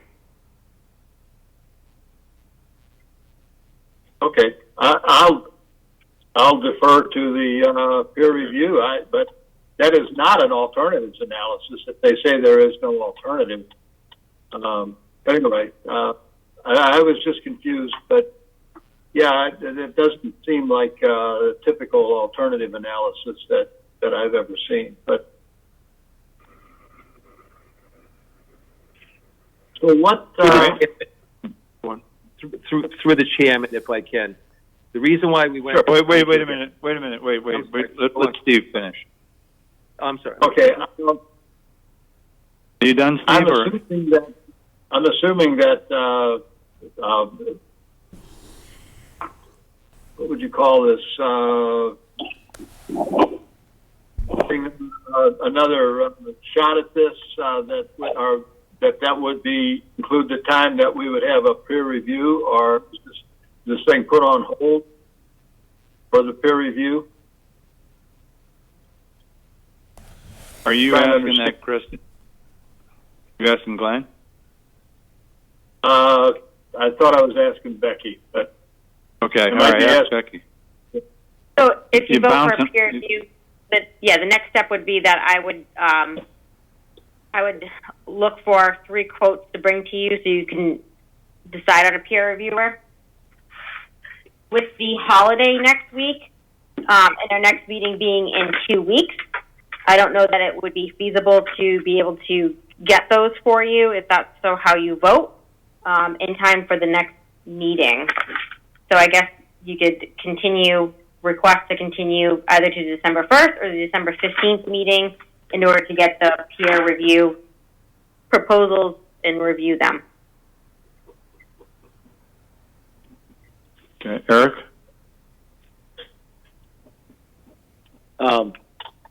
I guess, I think everything has been said that can be said about this project. I'm just still confused about the use of this trail. If it's not going to be commercially based, what's the point of it? And if it's going to be commercially based, don't we need to have the planning board weigh in on this? But, yeah, all right, I guess I don't have anything further. David, anything? Done. Becky, what would to what extent would we use a peer review? So how do you see that? The peer review would be looking at wetland delineation, looking at does the project meet all the performance standards for all the resource areas, looking at the impact calculations associated with the structure, looking at the restoration plan, and then looking at any alternative analysis or anything else that should be evaluated. I mean, I just want to chime into Eric's comment that is one thing that, regardless if this, this continues and they get approval through conservation for this portion of the trail, currently they can't use any of this until they go through a site plan review with the planning board. So, I mean, I guess that's something for consideration, even for consideration for the project team at this time. Even if the commission does approve this, it doesn't mean that there's permission granted to be using it for those activities. Okay. All right. I guess we have to move, gentlemen, to, first of all, let's see if there's anybody in the audience that would like to speak to this issue. Good evening. Is there anyone in the audience that would like to speak to 27 Ladd Road?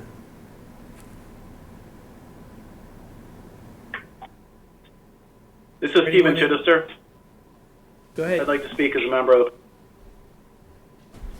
Go ahead, Steve. Yeah, I would just like to add that if the commission decides to have a peer review done, I would also add that an evaluation should be made of the McKinstry as to its status as a cold water fishery.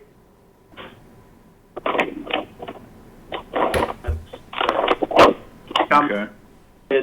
That was in the petition that was originally filed for this project back in February. Thank you.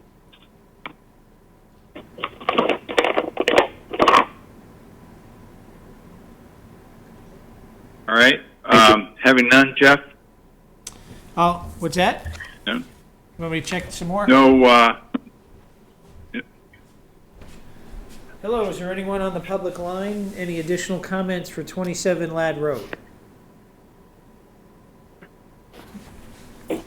Got them all, Mr. Chair. That's it.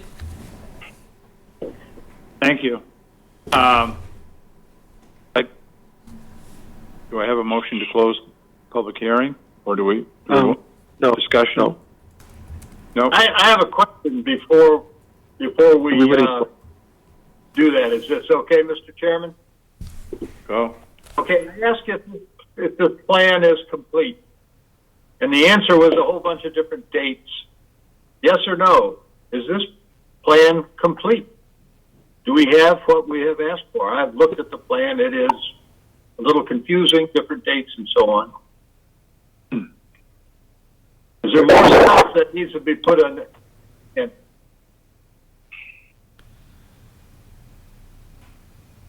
Through the chairman, if you could, Glenn Kowalski, I just want to go ahead, make Glenn. a point. Thank you again, sir. I don't believe we would be closing it, only because we want the peer review, and then after that, at some point, we would close. But back to Mr. Haldeman, and also to Rebecca, she mentioned that it was a restoration. It's a replication. And thirdly, Mr. Haldeman, the date on the plan is 10/6. That is our final plan for this. Thank you. Okay. I'm not because it's all dependent on the conservation and wanting more. At this point, this is the last plan we created. I'm sorry. Okay, thanks. Yeah. All right, gentlemen, back to you. Do we want to call for a peer review? Wait a minute, Ed. Becky hasn't answered Steve Halterman's question yet. Okay, go ahead. What's the question, Steve? Is the plan that we have, October 6th, complete?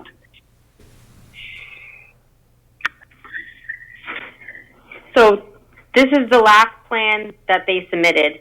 My question originally was, Andy Baum had put up a plan dated 10/9. He's saying that this is their final plan. I thought there was a reason there was a 10/9 plan, but now I'm not sure of myself either.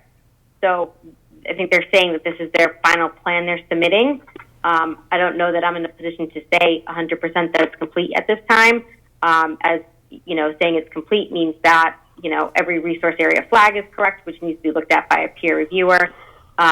My questions that I raised earlier were related to the property boundary question, as we wanted to make sure we weren't reviewing something on adjacent property and giving approval for it when we didn't have that permission. So their attorney provided some clarification. I don't know what the status is of the Ladd Road. I think on the last plan that was submitted, it was shown as Bond Sawmill Road. I think that some clarification is needed on that, and that might need to be done either through town council, through their council providing some documentation on the road. That could also get kind of hashed out through a peer review process too. So Okay. I'm sorry, I didn't answer your question if it's complete or not, but I don't know at this point. So it sounds like if we do the peer review, that it will also maybe fill in some of these gaps. I would think so. Yeah. Okay, thanks. That's what I'm looking for. How do we move forward? Do I have anybody that would like to make a motion for a peer review? We have. So moved. Eric Gaspar. Eric, do I have a second? Steve Halterman, I'll second that motion. Discussion.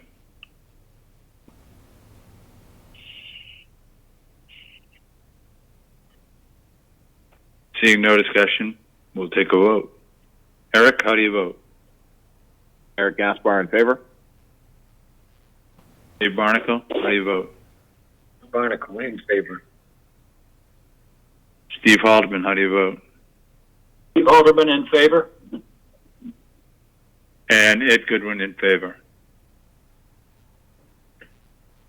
All right. Date and time, sir. We have a peer review. All right. Thank you for your What was the time. question?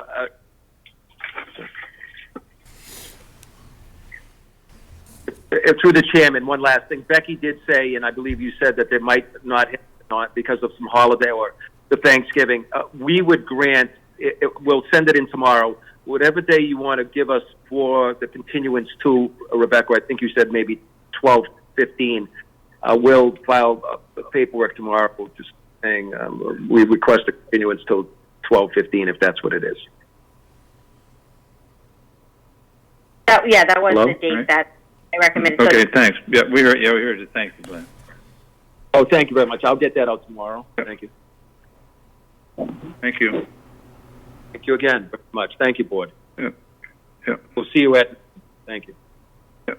Or hear you tonight. Thank you. Yeah. Thanks, Glenn. Eric, what we can do, we can put Glenn on first thing every meeting, and you don't have to worry about any dead time later on in the show. Now we're where we need to be. We got to catch up. Sure. All right, we're at. That's the truth. Thanks, Glenn. We are now at 7:30, 118 lead mine, lane, lot 1, 89 lead mine lane. No, go ahead. What? Ed, sorry, do you want to just vote to give a continuance to that date? Yes. Yeah, we should. What's it? Yep. Good point. All right. All in favor of a continuance to what's the date, Becky? December 15th, and that would be at 6:25. Okay. Nice. All right. Any? Do I have a motion? Yes, you do. David? Okay, It's already second. there. Yep. Okay, so, I'm sure you do. If not, I'll second it. all right. Discussion none, let's vote it. David? Barnacle in favor. Yep. Steve Haldeman? Steve Alderman in favor. Eric Gaspar? Eric Gaspar in favor. And Ed Goodwin in favor. Now we're to 118 Lead Mine Lane. Lot 1, 89 Lead Mine Lane. Notice of intent, DEV file number 300-1073, continued from October 20th, 2020. A. Kelleher, owner, applicant, N. Hill, Land Planning, Inc., representative, construction of a single-family home, well, and septic system. All right, Becky, first we hear from the applicant. Yes, good evening. Can you hear me, okay? Norm? Can you all hear me? This is Norman Hill. Yeah. Yes, good evening. So our client would like to build a new house on this lot. And he got off to a bad start when he started to put the driveway in and later discovered he was putting it through a wetland. So we met at this several months ago to look at this situation. So the plan you have in front of you now has relocated the driveway, and it specifies how the disturbed wetland areas are to be restored. And so he's going to have a septic system and a well, and the driveway will no longer touch the wetlands. So the construction of the house, well, septic, and well will not alter any wetlands. But he would like, I'd be happy to answer any questions you may have on this. Also, he owns a house down at the bottom of the hill as well, and he's guilty of filling a little wetlands down there across the street from his house. So we've submitted a plan to show all those details, and he wants to restore those wetlands as well.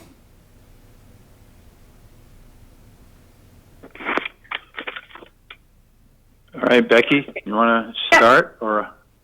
Yeah, Go ahead. yeah, thanks, Norm. So since the last meeting, we did receive 2 new plans which are provided to you, and I can put them up as we start having some discussion here. One related to the lower section of his property where the existing house was, does show some of the as-built conditions down there, It also includes the limit of work from the previous permit. So there's a couple areas to discuss here, and I think that we should try to kind of move through each area separately so we can give some clear guidance on how to move forward. So we did receive those plans. Ed and I did do a site visit out there last week, kind of went over them with Mr. Kelleher. So starting, I guess we can start talking about the upper lot area where he wants to put the new house. So just to kind of give some information and feedback, I'm going to share my screen and show the plan. You were provided this plan in advance. I know it's probably hard at the scale to see some of the details, but I'll zoom in to some degree here. So since the last submission, we did receive some additional detail that we requested in regards to the restoration here. And with the letter also indicated that they'd like to try to start moving forward soon as we're approaching winter here to try to get this wetland restoration work done. And I think that's really advisable. I don't think at this point that they're going to be in a position to get all of it done with the plantings, but I think they can at least get into the wetland, remove the fill, and restore that per the notes on here. With that, I would recommend, and I talked to the property owner about this because he's proposing to do the work, that someone, their wetland scientist who has experience with restoration, who did these notes, someone oversees this work to give that guidance as it's being done and to document it, to send that back to you as a report. Typically, reporting for that type of stuff would be required. So I would recommend moving forward and giving approval to get this wetland restoration work done, including the wetland restoration that needs to be done in the lower part of it. Do you want to stop there and talk about the wetland restoration before talking about the house part? Do you want to provide some feedback to him at this time, or would you prefer I keep going? I would like to do the lot notice of intent as a separate entity, and then do the house as a separate entity for discussion purposes only. I think they all have to be completed within the same time frame.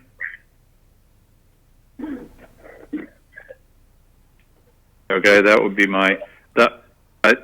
If I may clarify one thing. My client would like to do all the restoration work this fall, but he doesn't want to start on the house till next spring. Okay. Mr. Chairman? Yes. I'd like to agree with one of our agent's comments relative to oversight. Last report that I read from the University of Massachusetts, which was several years ago, having specifically to do with replication areas that they had checked on, indicated that 65% of the replication areas had failed. So I'm not a big advocate of restoration. However, in this case, it would appear that it's absolutely necessary. But in order for it to work correctly, we have to have a wetlands person at least overseeing the work. I understand that the property owner would like to do the work himself, but it's very tricky to make absolutely certain that everything goes properly. And some of the restoration that you guys are talking about requires that it be plantings that be planted. So the only part that can be done at this time of the year is the part that does not involve planting. But even the selection of the appropriate plants for a heavily treed area or for an area on the side of a hill, et cetera, becomes very difficult for a layperson. And it requires that we have someone with the necessary skill set, with the necessary training, or a combination of the two, to be able to accomplish this thing. Yeah, those were all good points. And so we had Robert Murphy Yeah, Norman, we're gonna, let me go through the committee and then we'll come back to you. All right. All right, so we can just, Steve, anything? Yeah, I think that there's two issues there. One is who's actually going to physically put the shovel in the ground, and the other is the plan and the oversight. So we have a plan, and I think what we're looking at, I think an issue that we're talking about here is that we get a wetland scientist to oversee the restoration work. And, you know, I think that that's what we're really looking at. And I think that's what Dave was saying. And I think that's what Becky was saying. So we agree with the plan. And I think that, that the planting. You do agree with the plan? Steve, did you say you agreed with the plan? Yeah, as far as I can, yeah, I think I agree with the plan. Even the entire cutting of the area, so they have a vista of the lake right next to the wetland. Oh no, I'm not talking about the vista. No, I'm not talking about the vista clearing, which could actually be vista pruning. I'm talking about the wetland where the road, the driveway crossed, and the little stream that they made to drain the swamp. I'm talking about that restoration, and I'm pretty sure that's what Becky was talking about when needing the wetlands oversight. I can't hear you. What? Did you stop? No, yeah, those are my comments. Okay. Stephen? Yeah, so you just pointed out that my main concern is any additional tree cutting or pruning. I would like all of that shelved until we get this restoration done and we have some, some sense that it's going to be successful. I guess that would be... Eric? Yeah. Eric?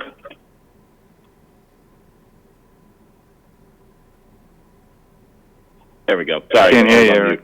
I should be back now. This is the problem with what we were talking about the last meeting, where we're trying to put two different things on the same plan, and I understand the motivation behind it.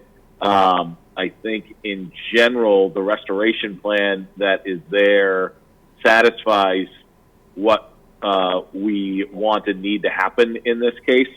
The challenge is, of course, if we approve, if we're approving the plan, are we getting a little bit pregnant? Which means, if we approve the whole thing, because there are some other issues with this plan with regards to not having the complete restoration done ahead of the schedule of when the house is going to go in.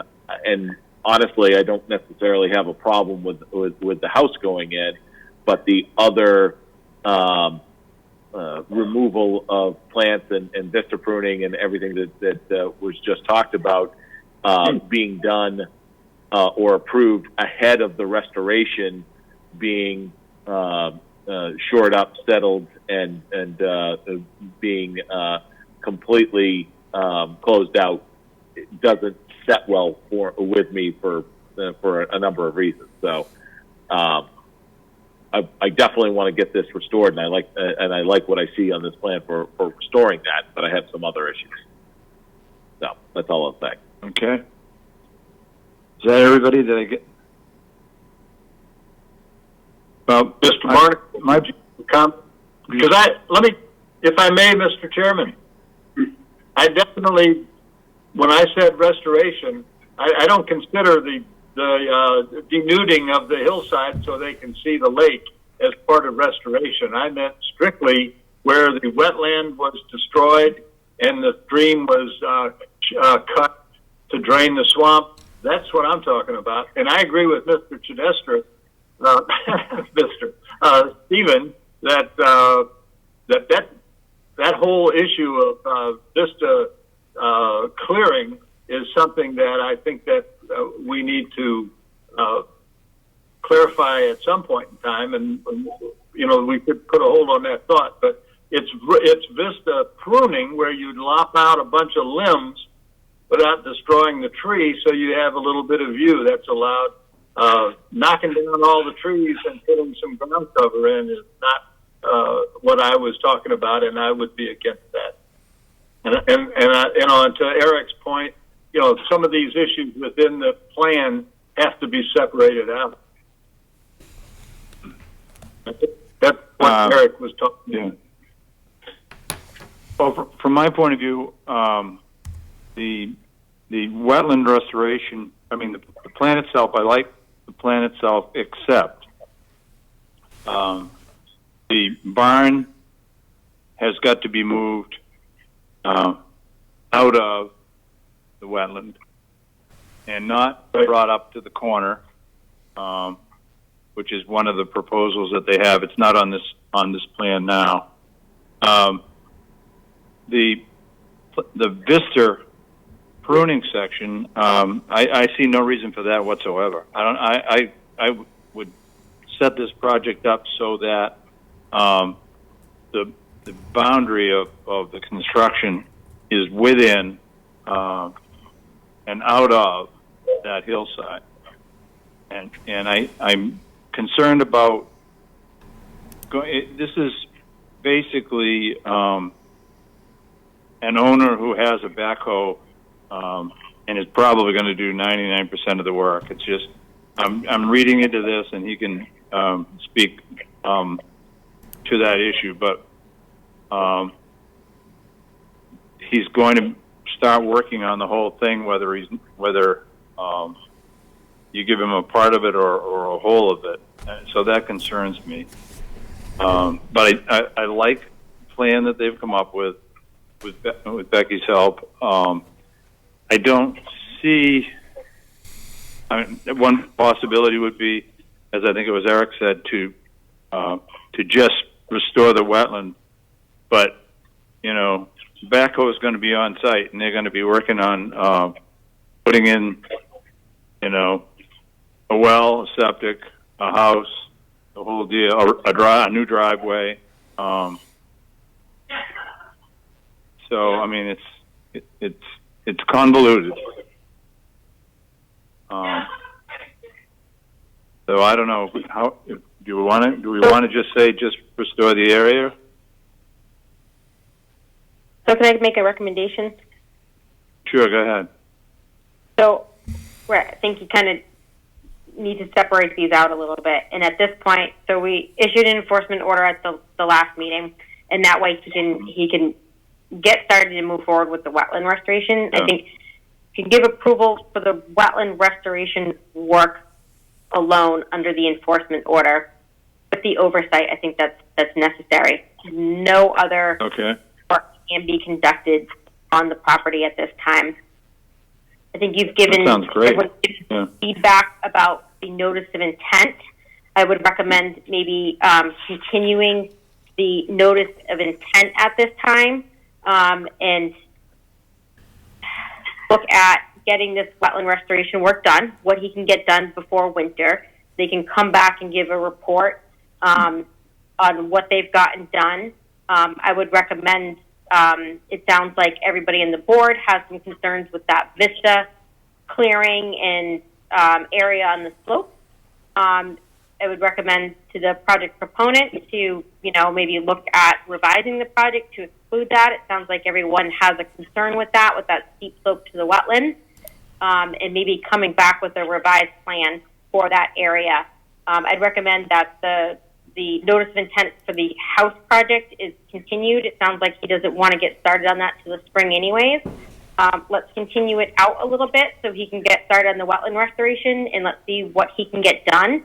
As we know, he's not going to be able to get the plantings in, but he can get everything seeded and put erosion control blankets on it because of time of year. And that way, right when spring comes, everything can get, all the seeds would germinate and at least get that done. He can get his plantings in. And I'm not sure when, continuing the notice of intent to, but maybe just for a little bit, so that way, even if it's a month right now, and he can come back with a report on what they got done for their wetland restoration, a report with some photographs. So the person, Mr. Murphy, if it's him, is on site doing that oversight, so you can feel confident that it's been restored to your liking. I'm just going to switch the plan to the lower plan because this area. Okay, so that's for on the upper plan. Anybody have any comments? I think that sounds pretty good. I just want one thing clarified. This is Eric. You had mentioned, Ed, about the garage and moving it. If part of the restoration is to move that garage and then it's going to be moved up top as part of the overall plan, is there a place for that garage to go in the interim that is reasonable? Mr. Hill's got his hand up, so. Yes, I'd like to say a few things. Yes, regarding the garage, my client has really no place to put it but on one of his sites. So there is a place he can move it towards the street and get out of the restoration area and get out of your 25-foot zone. It's already gravel there. Move that garage to the street, just stick it right on the corner there temporarily, and then do all the restoration work. And then we'd be happy to come back with a revised plan for the house construction in the spring. As I said, I looked at that corner. If that garage goes in that corner and with a driveway into it, it's going to be in the 25-foot at least, if not in the wetland that you're restoring. I'm not comfortable with, just me personally, having that garage moved up to that corner. If I may, it's already gravelled. He could just put the garage on the gravelled area. Wouldn't have to cut down any trees, and it would be out of the way of the restoration. Just lay it on the gravel right out near the street. Yeah, if we're going to have a wetland that gets restored, it's going to have a little protection, a little buffer. It's going to have to be a good plan, and putting that garage up there is a bad idea. Well, that's my opinion on it. Yeah, he's got to move it. He's got to move it temporarily somewhere for now. I mean, it's in the area to be restored, and he can't move it up on top of the hill until we give him permission to work up there. So maybe for the time being, provided that there's no other reason, why he can't put it over there, if he temporarily just puts it there for the winter until he can relocate it up to the top of the hill. I mean, looks like it'll probably mostly be outside the 25-foot, and it's only the 25-foot on the plan here that's being restored. Well, if you're saying temporarily, that's a whole different word. Yeah, no, they said temporarily. All right, and how long is temporarily? Well, if it's not in the area that's being... I got some projects that I've been working temporarily, so I know that rule. Well, let's add to a little bit of fuel to that fire, Mr. Chairman. This is David Barnacle. You haven't yet talked about that parking area, which is within the 25 feet of the wetland, within 25 feet of a riverfront area. We haven't talked about it being tarred as opposed to just being gravel. They can see you.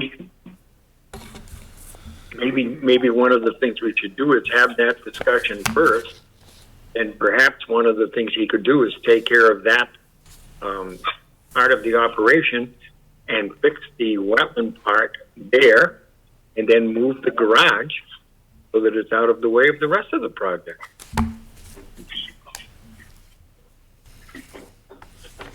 Where are you saying to move it? After the parking area has been taken care of, and the restoration of that area, the stream bed is taken care of, he would just leave the garage where it is at the present time. Oh, he has to move the garage. They're two different locations. Of the restoration. They're two totally different locations. Yep. Yeah. Yeah. The subjects. Let's talk about the open order conditions on the house. And let me start off by saying that there, from my point of view, there. If you look at the house, the good news is that Gary's very neat. Bad news is that he's got a backhoe.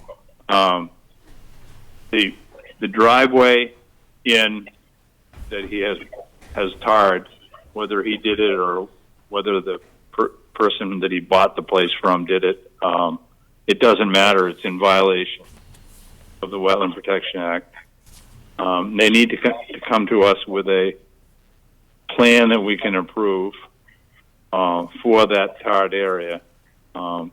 It's within 25 feet in some points, and it's not approved. It's just not approved. Across the street, they filled wetlands and pushed large boulders in there to make it, I would say, a 6-car parking area across the street. That is not approved. It has never been approved. It's in violation. So those two things, and then the other thing that is there is that the road is draining directly into the lake, and there's a broken area in the road where it's coming down in. Now, I would guess that it has always been there or in some area. It might be pushed down further now than it was, but that has to be repaired. So those are my three things for the house in order to get the house into an as-built position.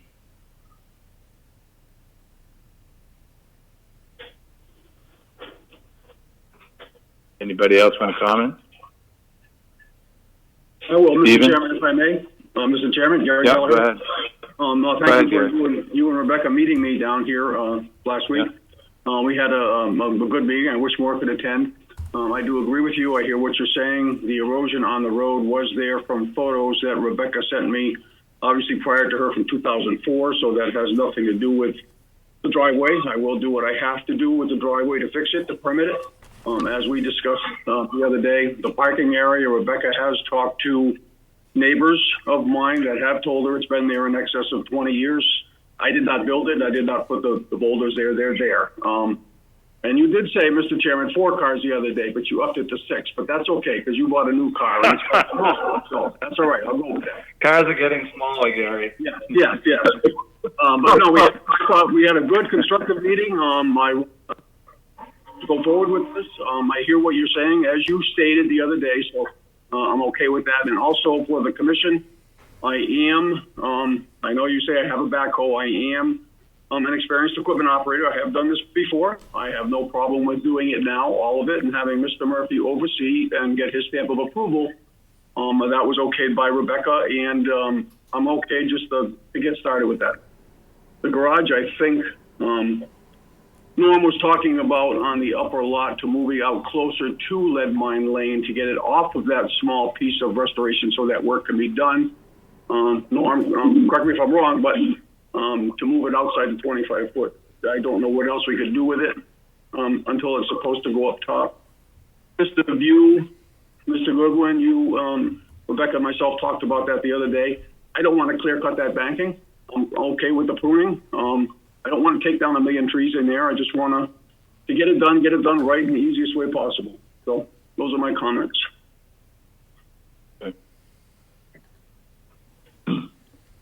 Well, one thing, if Norma was talking about moving it temporarily toward the road, that's totally different than putting it up there. If that's what he was talking about. Yes, I meant temporarily. If temporarily until you moved it, I would have no problem. That would be a part of the construction. It is on the plan, Mr. Chair. If you look at the plan, it is on the plan. I did. I know it's on the plan, and I also heard what was said on site. Okay. So Yeah, so I'm just making the point. So I think we've had a constructive conversation to this point. I think what Becky summarized for the upper portion, if we could get that started and come to some agreement on the lower portion as far as what we're going to do to bring that into compliance, I think we've made some progress.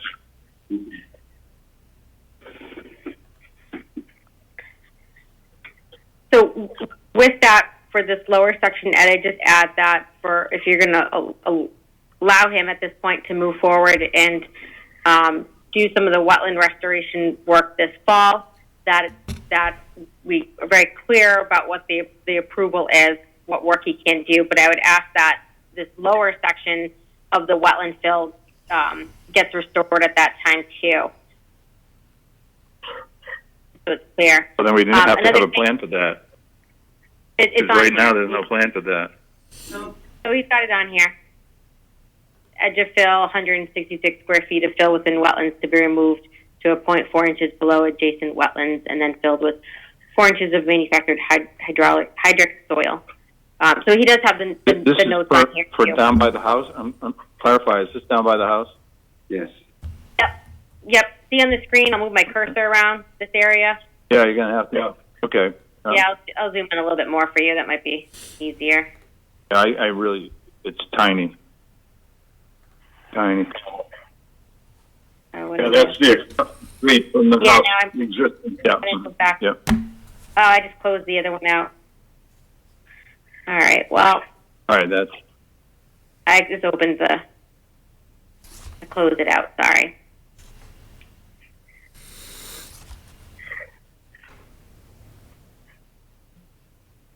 Slowly move here. All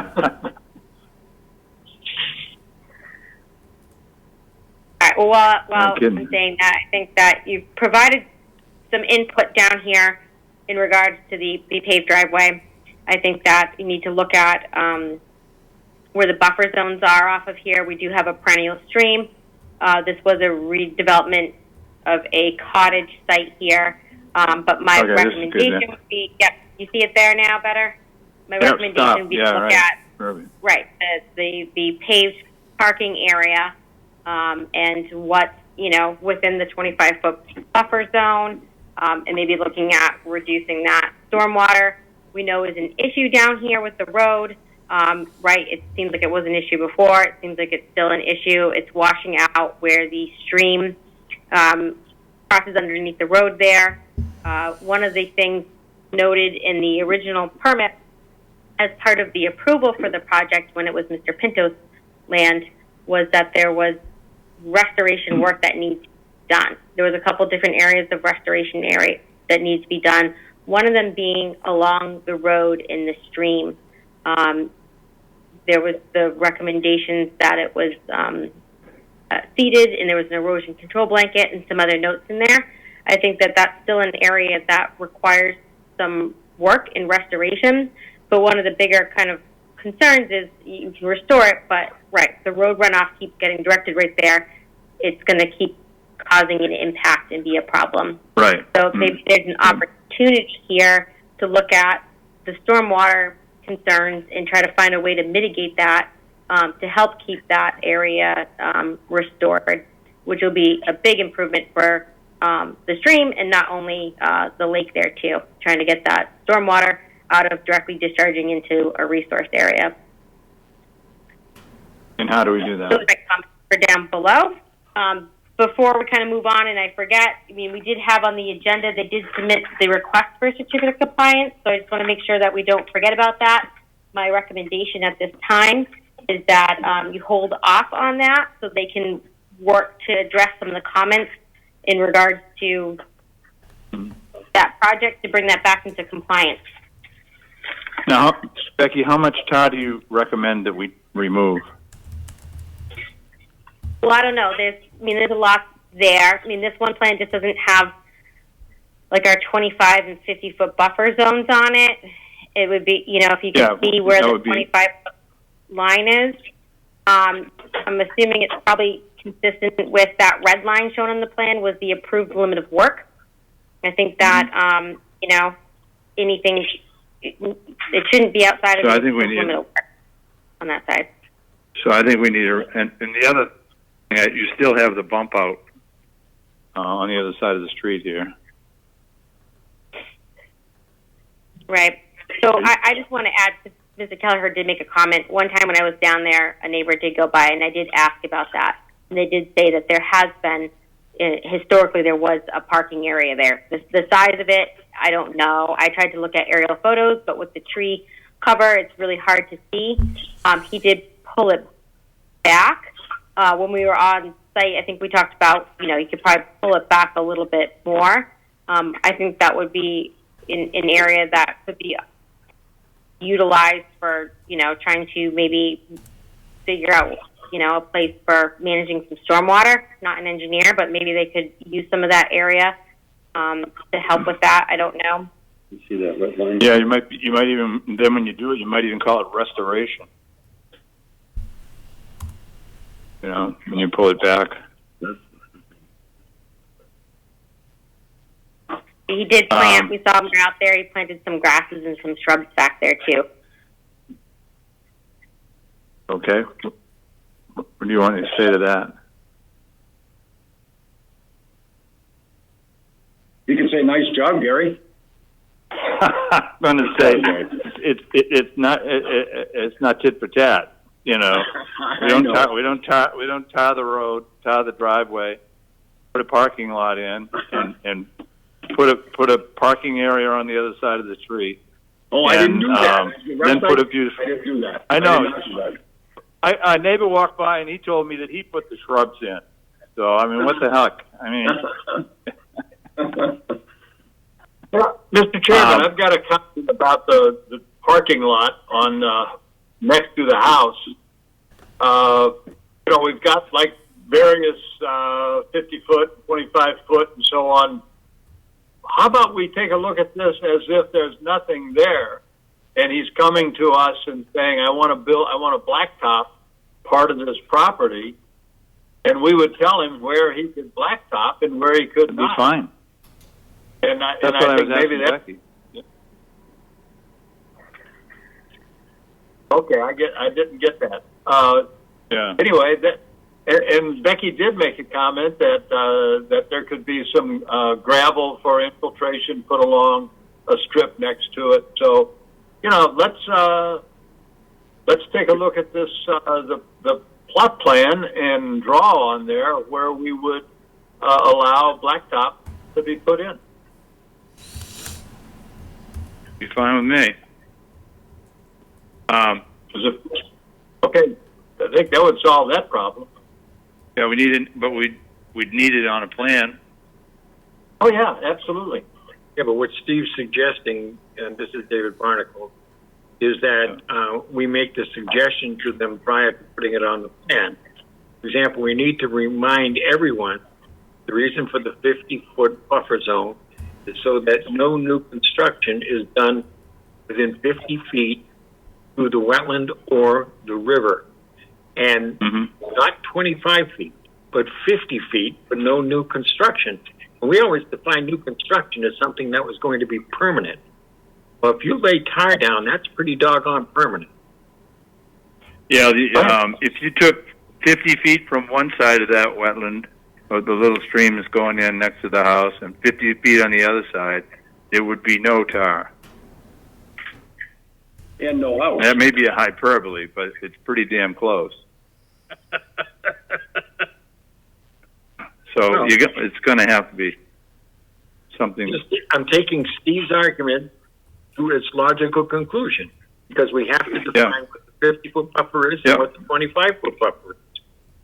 I agree. Typically, the 25-foot buffer is supposed to be planted so that it offers a buffer from any water, etc., moving directly into a very clean, pristine lake. Right. Mr. Chairman? Mr. Chairman? Yes, this is Norman Hill again. So we're going to have to work towards a revised plan on this lower house. And I think we're going to have to do that in the next few weeks. We're probably not going to be able to do this tonight because you've got other things on your schedule. So I know we've been torturing you. I know. I was hopeful that the board would grant my client permission to do this little restoration as shown on this plan on the lower level, do the restoration work up above, and then bring you back the revised plans and continue this for perhaps a month. We can come back and talk about the revised plans a month from now. But it's important that you get permission to restore this wetland. Now, the sites are dry up above. We don't want to be doing that work when the water's running. The water will be running probably in another 5 or 6 weeks. So we want to get this work done. We've got like a 5-week window here where we'd like to get this restoration work going. So what are you asking? I'm asking that maybe someone could make a motion to grant Mr. Kelleher permission to do this restoration work as shown on these two plans, and continue the rest of the discussion. But we don't agree to the restoration work on the existing house. I agree. I understand that, but we're going to come back with a. So why would we give you approval to do what we don't agree to? No, I'm not asking for approval of anything. All I'm asking is for permission to do the work as shown on these two plans. There's nothing being approved. Just grant permission to get this part done, and we'll get the rest of it done as soon as possible. But we have to work for it. It might take a month or two to sort out this plan. So maybe this other restoration work in this lower lot would be done in the spring. But we want to get this restoration work going. Well, I think we need to. I like what's been done on the upper level, as I had said to you, and I think we're very close. But the barn, or the garage, which you say is going to go temporary,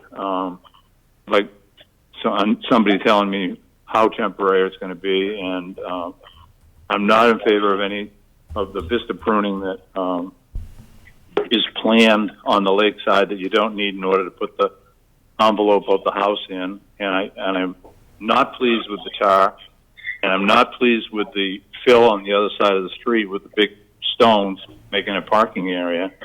And until we get some kind of a plan, well, I've been too directly involved here. I'm going to pass it off to the rest of the committee. See what they want to do. Mr. Chairman, could we narrow my request to just say let them get the restoration work done on the lot up above, and we'll come back to the lot down below at a later date?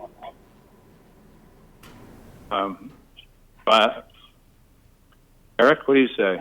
You were going to say something? Yeah, I was just going to say that exact same thing, and to satisfy your concern about the garage, put some sort of timetable in to either have an approved plan for the house where that garage is going to be moved, or the structure needs to be permanently removed, and then that way it satisfies the concern for what does temporary mean. It satisfies the concern for let's get in there and let's get the restoration work done before we lose all of the time for this year, and then it buys us a little bit more time to figure out the rest of the house and the restoration work on the lower plot. All right, so let them move the garage and keep it there until, say, July 1st.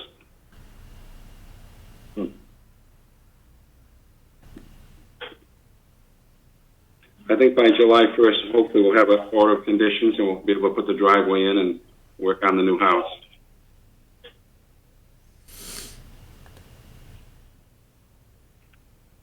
Gentlemen?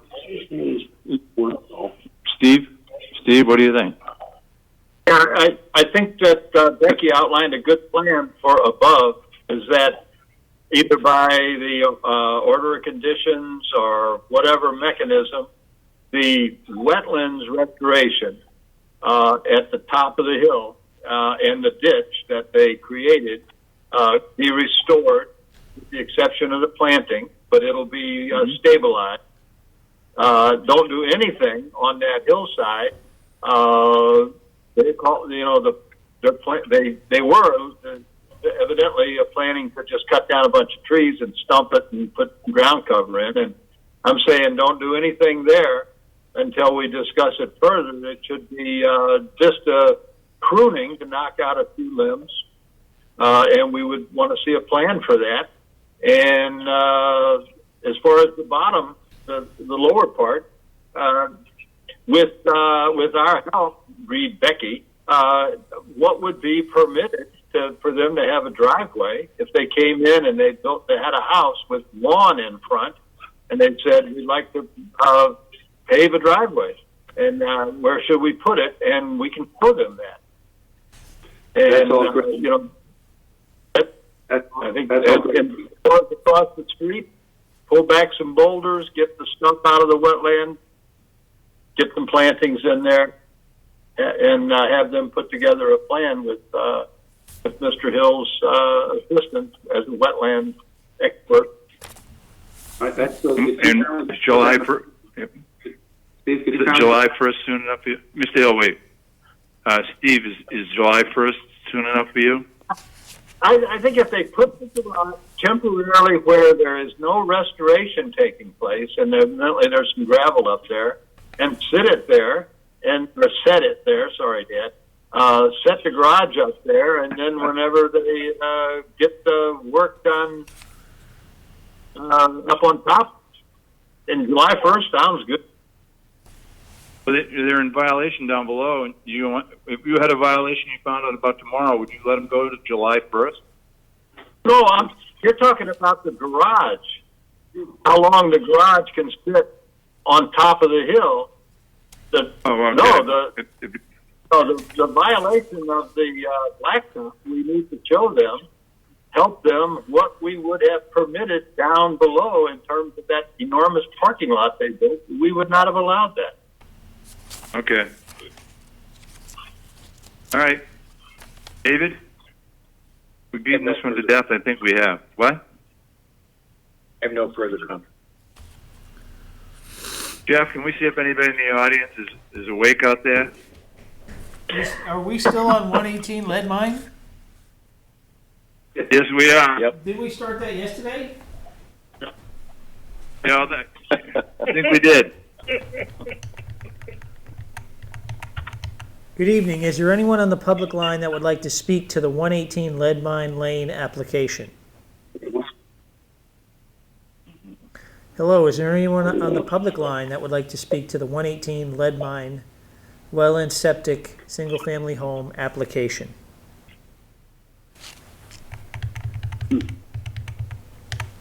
There's no one to speak to that application.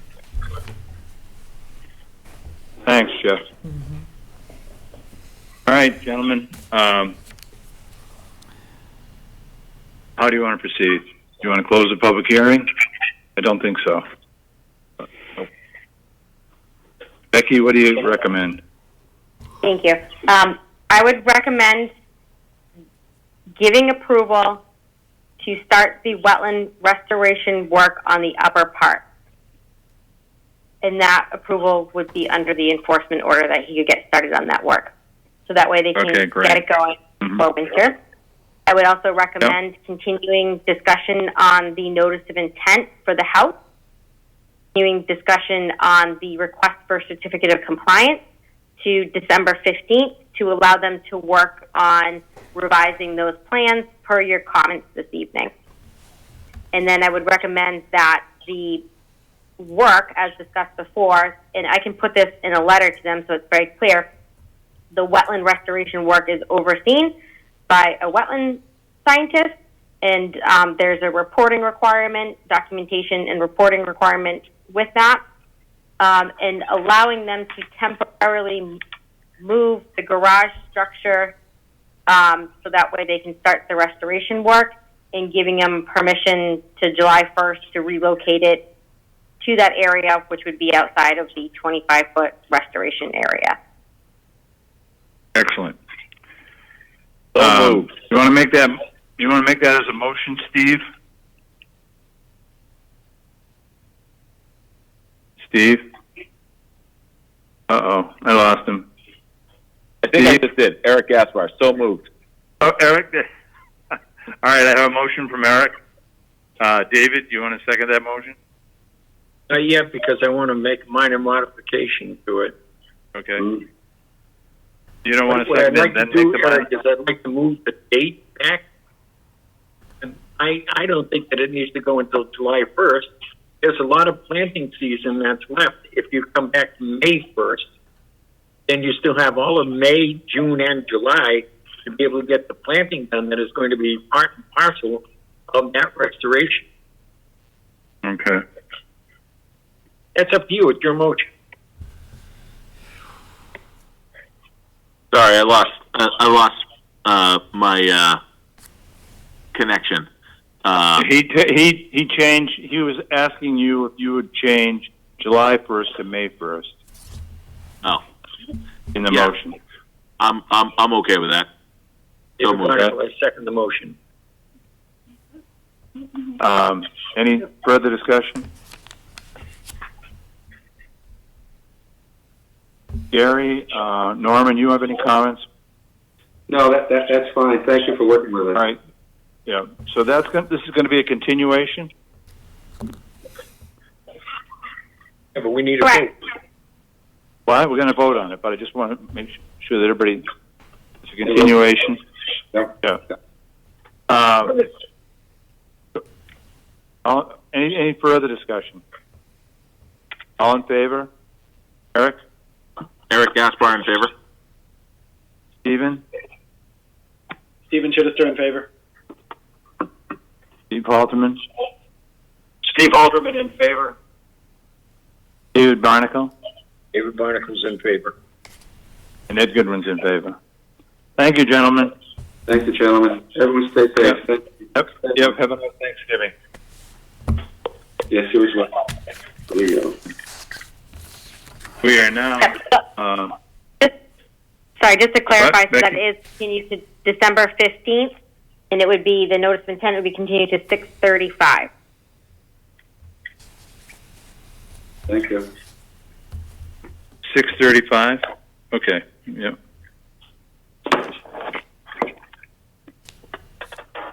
Alrighty, we are now, 76 South Shore Drive, notice of intent, DEP file number, continued from October 20th, 2020. Peter Nemo is the applicant owner. P. Engel, McClure Engineering representative, a bank stabilization project. Okay. Peter, you out there? Hi. Oh, there. Hi, Peter. I'm here. How you doing? Good. How are you? Good. Becky, you want to start off? Could I check if Pete Engel is on the line? Yeah, he is. Peter, show your pretty face. Can you hear me? I can hear you. Yep. Okay, I'll go All mute. right. Becky, you want to talk? Yeah, so this is a continuation from 2 meetings ago. We didn't have a discussion on it last time. They asked for a continuation. DEP filed comments, file number and comments were received the day of our last meeting. There were some comments that the project team wanted to work to address. Since then, we have received a revised plan addressing some of their comments, and I'll let the project team, I'll let Pete kind of go into what the changes on the plan were from the last submittal. Okay. So yeah, Peter? since the last hearing, we addressed the Mass DEP comments, which we provided a narrative for. Really, the two big changes to the plans was including a compensatory flood area for the minimal loss flood storage volume from the bank stabilization, and also providing native plantings rather than hostas in the core logs provided for additional stabilization. We were proposing hostas originally. Now we changed it to winterberry and sweet pepper bush to provide a little bit more habitat down at the water.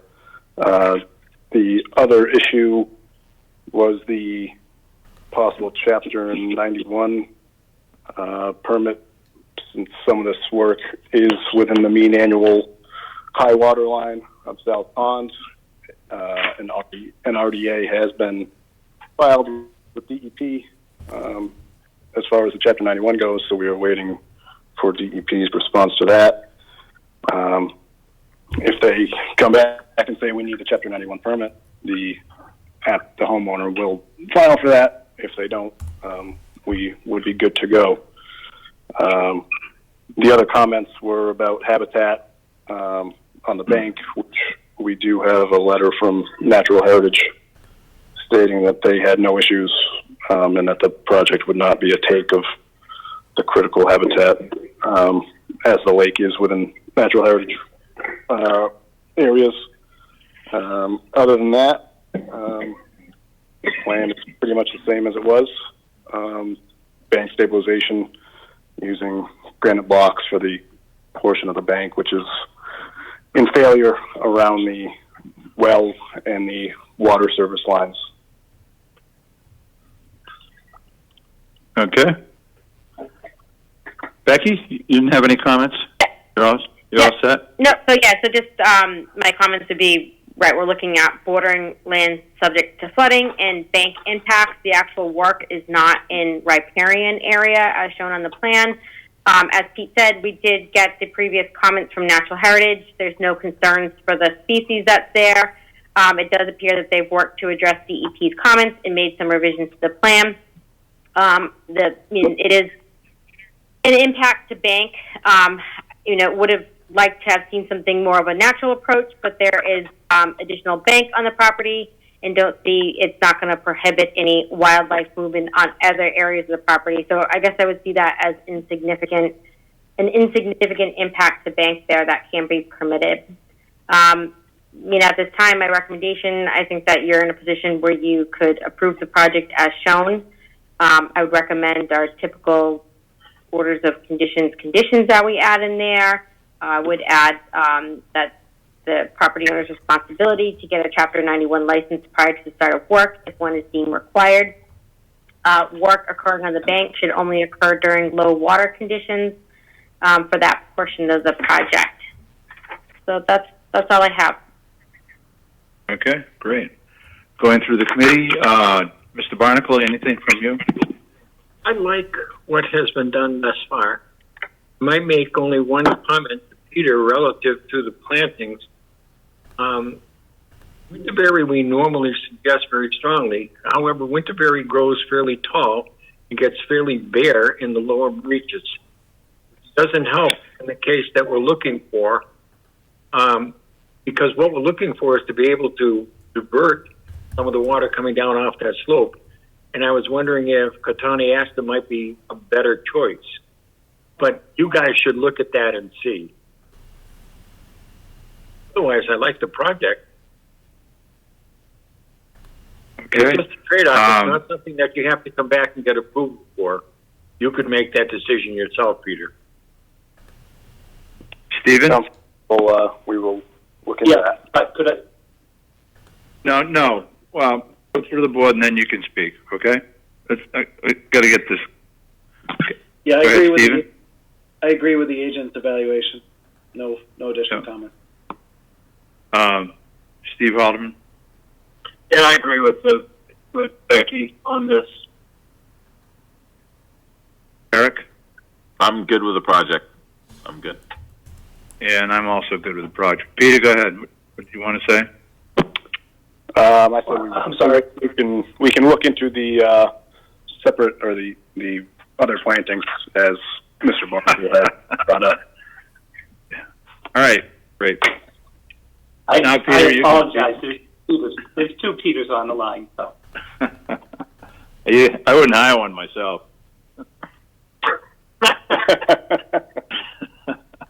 I spoke. If I could, I know I didn't raise my hand, but to Dave Barnacle's comment, I spoke with Ed Bemis, and he did say there's a species of the Winterberry that it does, would be a short species, and that it could be prone to pruning. So we could prune it to keep it down, and that's what our intent would be. But we will look into this other one as well, and also the sweet pepper bush might stay down better. But those two species were identified by Ed Bemis as a good fit for that slope. Great. Jeff, you want to see if anybody in the audience? Yep.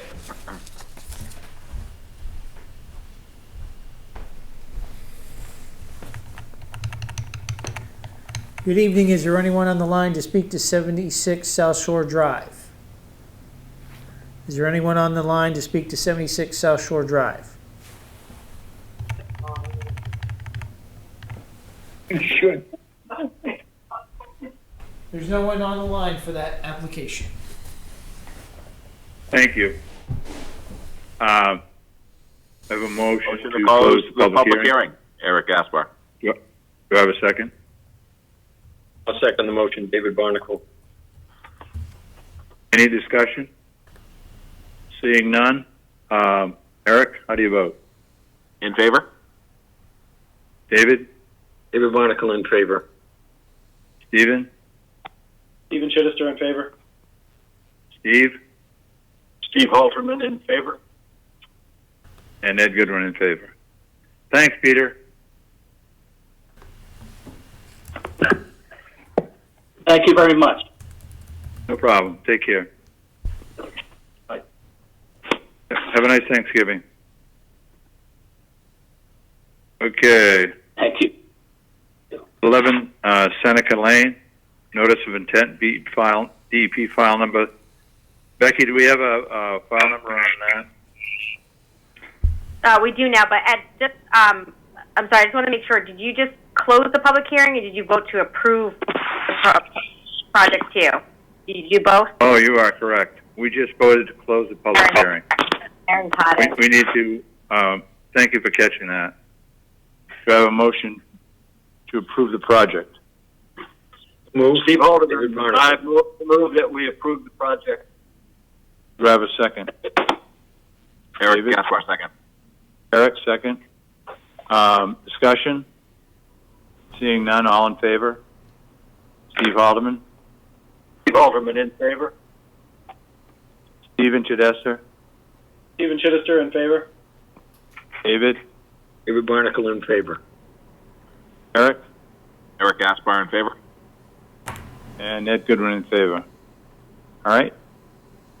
Thanks, Beck. Now we can go on to 11 Seneca. 11 Seneca Lane, notice of intent, and we do not have a file number for this? We do. All these file numbers came in after we posted the agenda, so it's DEP file number 300-1081. 1081, okay. Pierce Beasy, applicant, owner, M. Tebow, Landscape Evolution, representative, replacement of a failed shoreline wall. Okay. Yeah. Becky, you want to start it out? I can. Mike Tebow's on the line if he wants to go over the project. All right. Let him. Mike, you want to start off? Yeah. Yeah. So that is an existing, VersaLock block wall where the blocks are breaking down. I've seen worse, but the homeowners are concerned that the Lake Association was talking about not drawing the lake down as much on an annual basis, so they kind of wanted to get a jump on that before the wall completely failed. We're talking about like a 75-foot long, 3.5-foot tall wall, and I was really looking to do something very similar to what we did last year over on Long Ave, with the large stones, stepping back, more of a natural look. There's currently the VersaLock wall has some block steps going down, and we'd like to in that same location have some stone steps that would kind of match in, and so it's really replicating, but in a more natural way. We've done a few projects very similar as of late, and it would pretty much follow suit with those projects.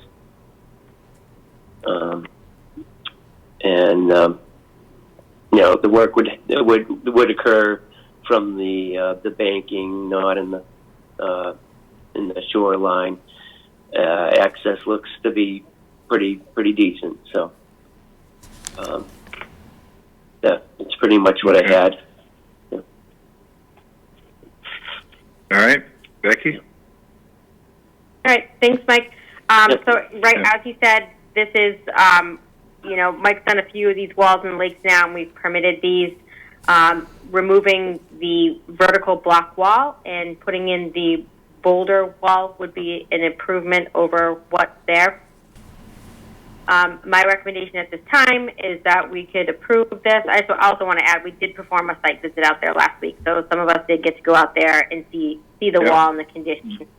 My recommendation, we can approve this. I think it's an improvement to resource area. It's already an impacted, disturbed bank with the vertical block there.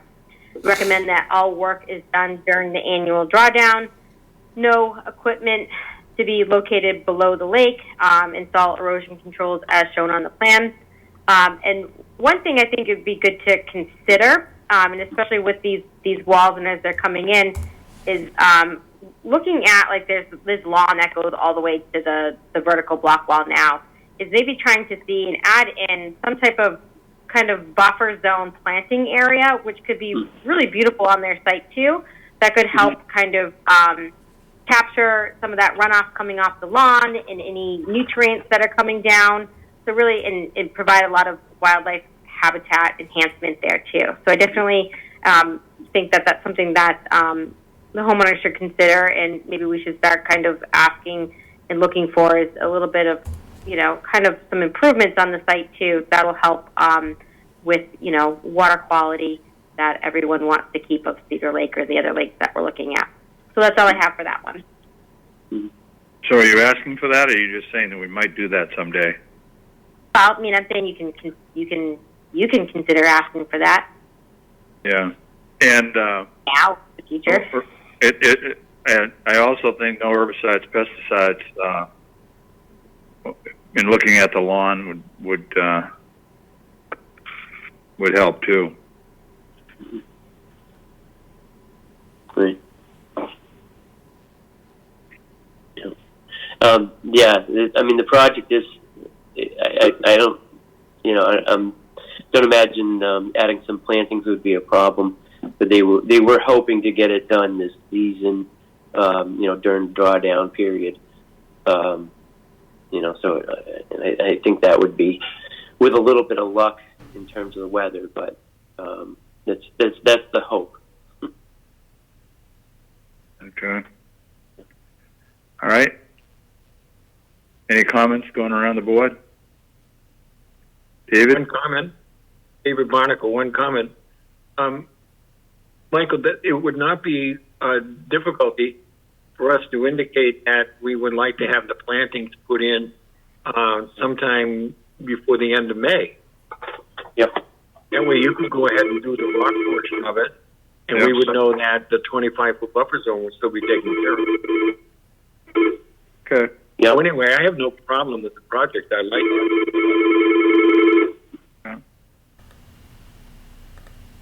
Steve? That's the red line. Hey, Jeff, what is that? Jeff, what is that calling in? It's not us. Something's ringing. It's on my end over here. It's one of the members or one of the, yeah. Okay. So, that was a beautiful lawn going right up to that wall, the existing wall. And my comment out there was that they just didn't mow and fertilize and pesticide, zone there. I wasn't so much concerned about the plantings at this time. I like Dave Barnacle's comment. You know, if we're going to put in some kind of low ground cover kind of plant, so be it next year. But, you know, plant the idea, no pun intended. I'm not that smart. They have some sort of a buffer zone there. Right. Eric? No comments. Yeah. And Stephen? No additional comments. No additional comments. Okay. Do I have a motion to close the public hearing? So moved, David Barnacle. Second, Eric public Gaspar. comment. Oh, Gonna get- public comments. Beg your pardon? Dave and I don't like public comments, apparently. Oh, yeah. Well, Jeff, we got to check to see if the public wants to comment. Okay. Nice catch, Eric. Well, no, that was Becky. Good evening. Is there anyone on the public line to speak to the 11 Seneca Lane application? Good evening. Is there anyone on the line that would like to speak to the 11 Seneca Lane application?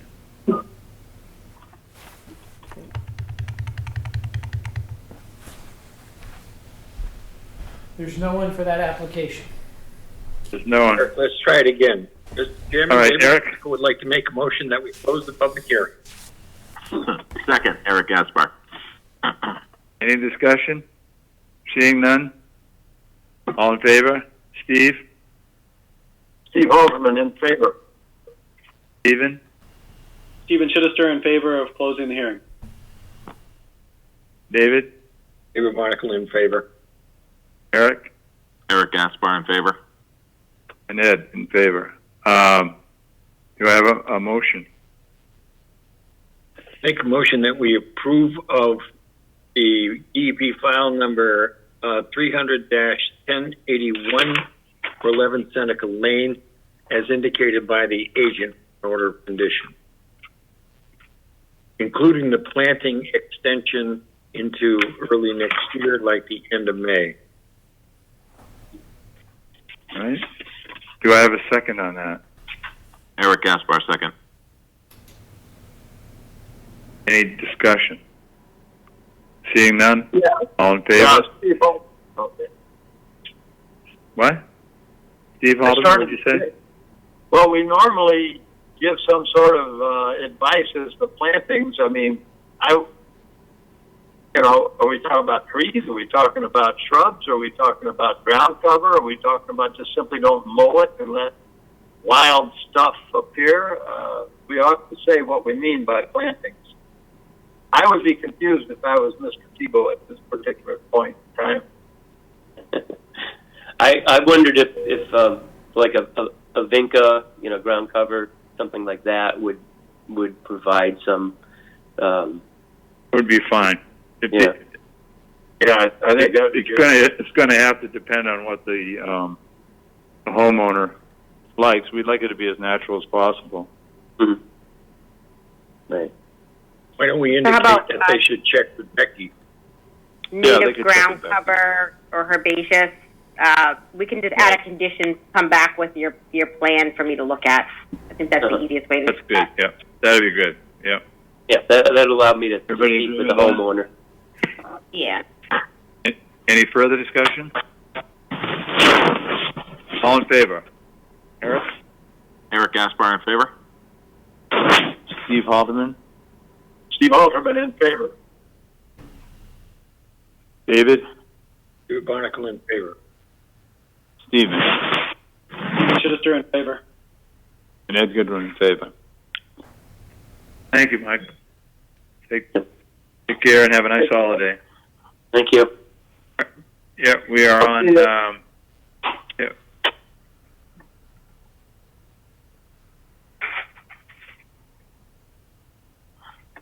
We are on 38-40 Wallace Road. Notice of intent, DEP file number 300 and what's the number for this, Beck? 1079.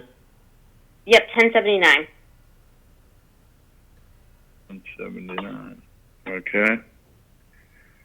For Ed Cloutier, applicant owner, S. Johnson, Ecotech, representative, repair of a failed septic system. Good evening. Becky, Just you for the wanna- record, Scott Morrison from Ecotech. Okay. Yes, so the project consists of replacement of a septic system, a failed system.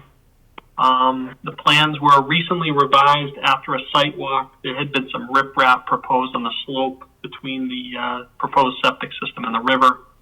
That had been changed, swapped out, and will be a 2.5 to 1 loam seed, and either hydroseeded or erosion control blanketing will be used in that area. It's my understanding, that was the only outstanding comment based upon the site walk, which was conducted by Scott Jordan from my office. I'd be happy to answer any questions that the commission has. Becky, anything? Yep. So Scott did a good job summarizing that. We did have a site visit. That was one of the things that we noted when we were out there, is that the slope of the septic did include riprap, and could they find another more natural approach for that? So just to go over the project, is the septic repair. This is within buffer zone and riparian area. This is a property that was in existence prior to the Rivers Act. They did include an alternative analysis for the project, and based off of some adjacent well in the well on site locations and some of the site constraints there as well. This was the best location for siting the septic replacement for the existing single family house. At this time, it appears that is accurate. I don't have any concerns with the project. I think based off of that and it being a existing single family house prior to the Rivers Act being in place, that they do have the ability under the Act to put the septic there.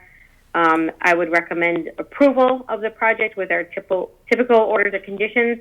And then also I would just add in, they do note, doing the erosion control blanket. Obviously some of the things that we put in are not having it be a biodegradable blanket. And that, especially if they do it this winter, that they definitely have to put a blanket on there. And that's about it.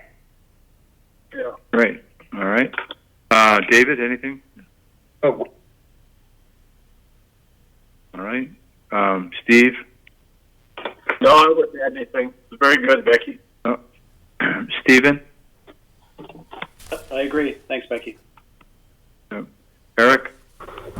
No, I'm good. No comments. Yep, same here. Jeff, you want to see if there are any comments from the audience, please?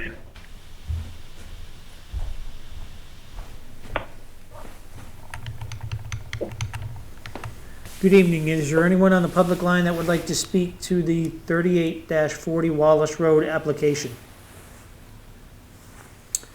Is there anyone that would like to speak to the Wallace Road application?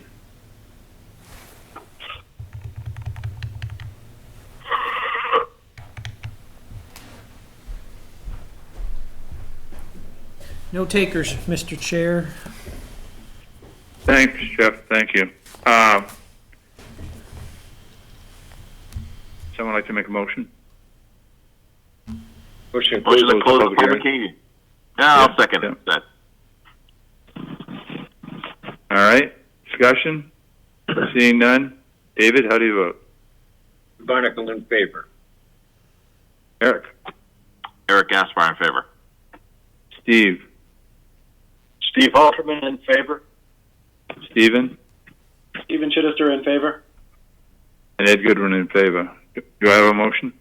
Make a motion that DEP file number 300-1079 for 38-40 Wallace Road be approved with the conditions as indicated by the agent. Eric Gaspar second. Eric Gaspar second. Any discussion? All in favor? Eric? Eric Gaspar in favor. Steve? Steve Altman in favor. Stephen? Stephen Chittister in favor. David? David Barnacle in favor. And Ed Goodwin in favor. Great. Good job, Thank you very Becky. much. Yep. We are up to 168 Shepherd Road. And we're behind schedule. Notice of intent, DEP file number 300-1080. 1080. I should know that, right? I can count. Embarati, applicant, owner, Mike Farrell, Green Hill Engineering, representative, repair of a failed septic system. Mark, you there? Yes, I'm on the line. Mark Farrell here. He's on the, hold on, he's on the other line. Yep. Can you hear me? Hold on, Mark, we gotta turn up the volume.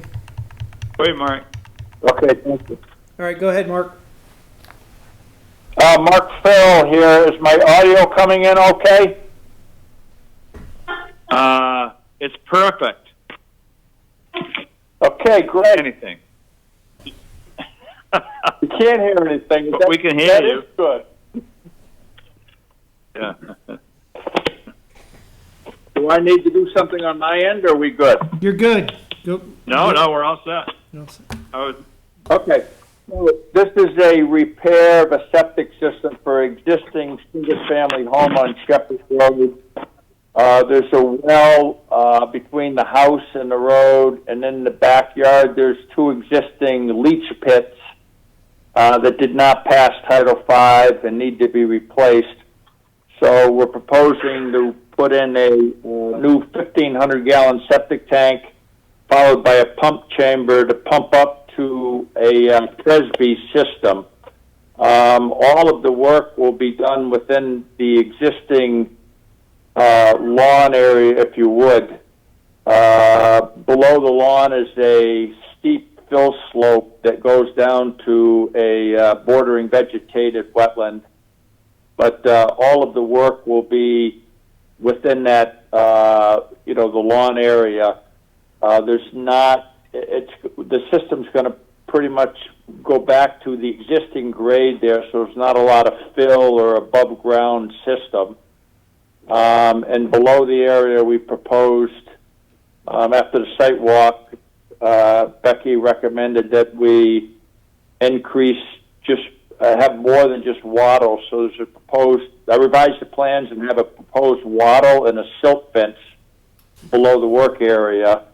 And also, if the work's going to occur late in the season, to put some sort of erosion control blanket over the disturbed areas until such a time that seed can germinate over the leach field and stabilize the soil. So that's pretty much what it is. Are there any questions or comments? All right. David, anything? No questions. No questions. Steve? No questions. Steven? Just to be clear, no trees coming down. I don't see any trees on the plan.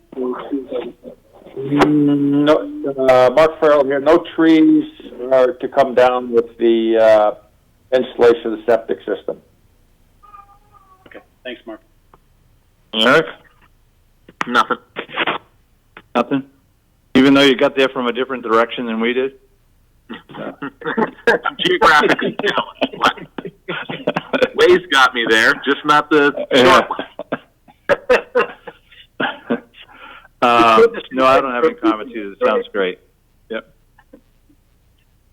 So, Jeff, you want to see if there are any people that would like to speak to this?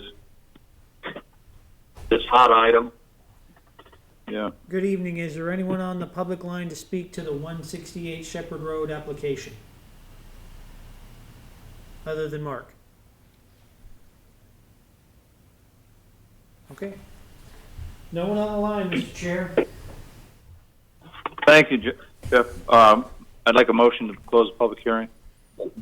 So moved. Steve Halderman. Okay. Eric Gaspar, Second. second. Any discussion? All in favor? Stephen Chidester? Stephen Chittister in favor. Steve? Steve Halderman in favor. Eric? Eric Gaspar in favor. David? David Barnacle in favor. Ned Goodwin in favor. Now I need a motion. I'll make a motion that we approve 168 Shepherd Road file number, DEP file number 300-1080 with the recommendations of the agent as stated. Eric Gaspar, second. Do you have a second? Eric? Seconds. Any discussion? All in favor, Stephen Chidester? Stephen Chittister in favor. Steve Alderman? Steve Halderman in favor. Eric Gaspar? Eric Gaspar in favor. Dave Barnacle? David Barnacle in favor. And Ed Goodwin in favor. Thanks, Mark. Thank you. Have a nice Thanksgiving. Yeah, you too. Take care. You too. You're now on 29-31 Brookfield Road, request for determination of applicability. N. Rufal and owner and applicant resurfacing of an existing pavement and pruning vegetation.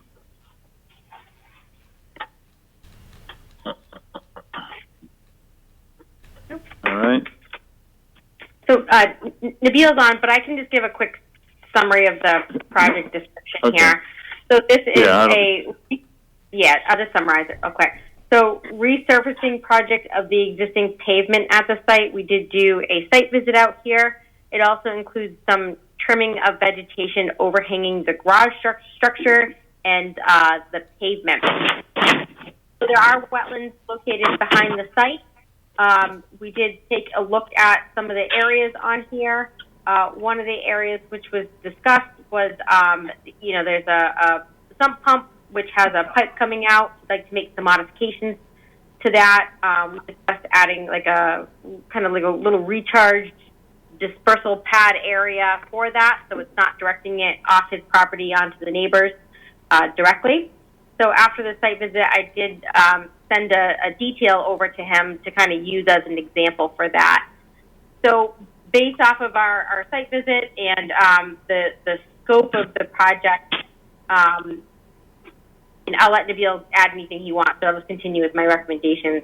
I recommend approval. I think that just based off this being a resurfacing and the minor vegetation trimming, I can move forward as the request for determination process and issue determination. With that, I'd recommend issuing a positive 2B, a positive 5, and a negative 3 with conditions. As far as the trimming he'd like to do, I can clearly kind of specifically lay that out in the permit, so it's clear because the garage is right adjacent to the wetland. What we talked about on site was 4 feet of limbing and shrub clearing on the south side of the garage, and then the west and the north side only permitting removal of limbs on or overhanging the garage. And then as far as the back parking area, shrubs and tree limbs could be cut back, which overhang the paved parking area, which is what he asked for. For the surfacing, the resurfacing, no expansion of paved areas are requested or would be permitted, and that the grading of the site should not be altered to change any drainage patterns, and to include a recharge area for the discharge of the sump pump water and any stormwater coming off the parking lot, and that would be at the southwestern corner of the parking lot. Nabil, do you want to add anything about the project? No, you said it enough. Oh, thank you. Thank you. That's all I have. All right. Now, do we need to go to the public on this, where it's a request for determination? Yep. Here. Jeff, can we check?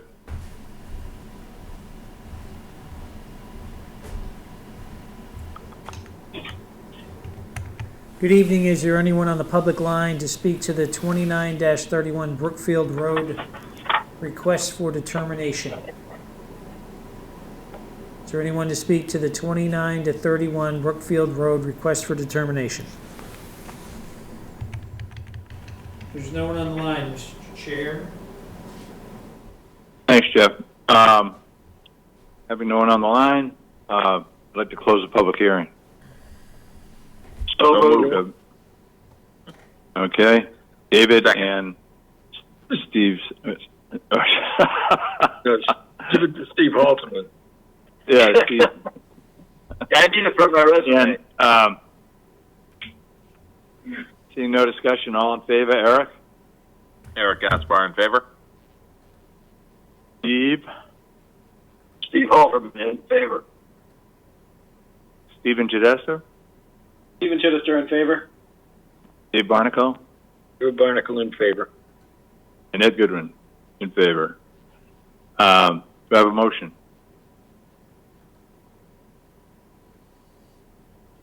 I move that we accept approve the RDA as outlined by the agent in the conditions Plus that 2B and a +5? And a -3. -3. -3. Okay. Right.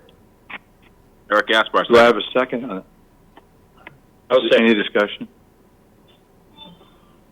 All in favor? Steve Halterman. Steve Halterman in favor. Eric. Eric Gaspar in favor. Dave Barnacle. David Barnacle in favor. Stephen Chidester. Stephen Chittister in favor. And Ed Goodwin in favor. Thank you, LeBon. All right. We're on to 9 Holland Road. Abbreviated notice of resource area delineation. DP file number 300-1068, continued from October 20th. R.D. Bonaventura is the owner. G. Kravosky, EBT Environmental Consulting, representative. Approval of wetland resource areas. Glenn Kowalski here. Thank you. Hi, Glenn. Yep. Hey, sir. Becky? Yep. All right. So this is continuation. This is an ANRAD. We did have a third-party review. We were just looking for, in one of the meetings I did read his memo. Mr. Kravosky did revise and to reflect his comments. And the last plan date is November 9th, 2020. Everything has been revised to address our peer reviewer's comments, and he has no concerns with the plan as shown. At this time, I would recommend approval of the resource area delineation for the resource areas that he's requested to be approved. And also, with that said, one of the questions on the site was the question about historic mill complex. As stated by the peer reviewer, he gave his opinion before that he felt that the portion of the project which is shown on the plan, which is being requested to be reviewed, would meet the historic mill complex exemption and not have riverfront area. So as seen on the plan, which I provided to you, there is no riverfront area shown on this plan. And I do concur with the peer reviewer that it does appear that they do meet that exemption. So just to kind of reiterate, this approval is just for the areas. His review was just limited to the portions of the property shown on the plan, more specifically including the land area to the west of wetland flag labeled 1 through 95. All right. Okay. Any discussion? Mr. Barnacle? Stephen Chidester? No comments. Steve Haldeman? No comments. Looks good. Eric? I'm good. And Ed Goodwin, I'm good. Jeff, you want to check to see if there's anybody in the audience interested in 9 Holland Road?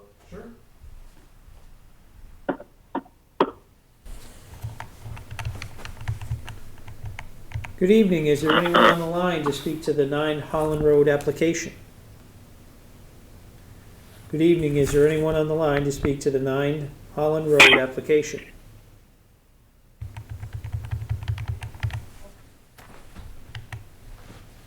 No, sir. Thank you. I'd like a motion to close the public hearing.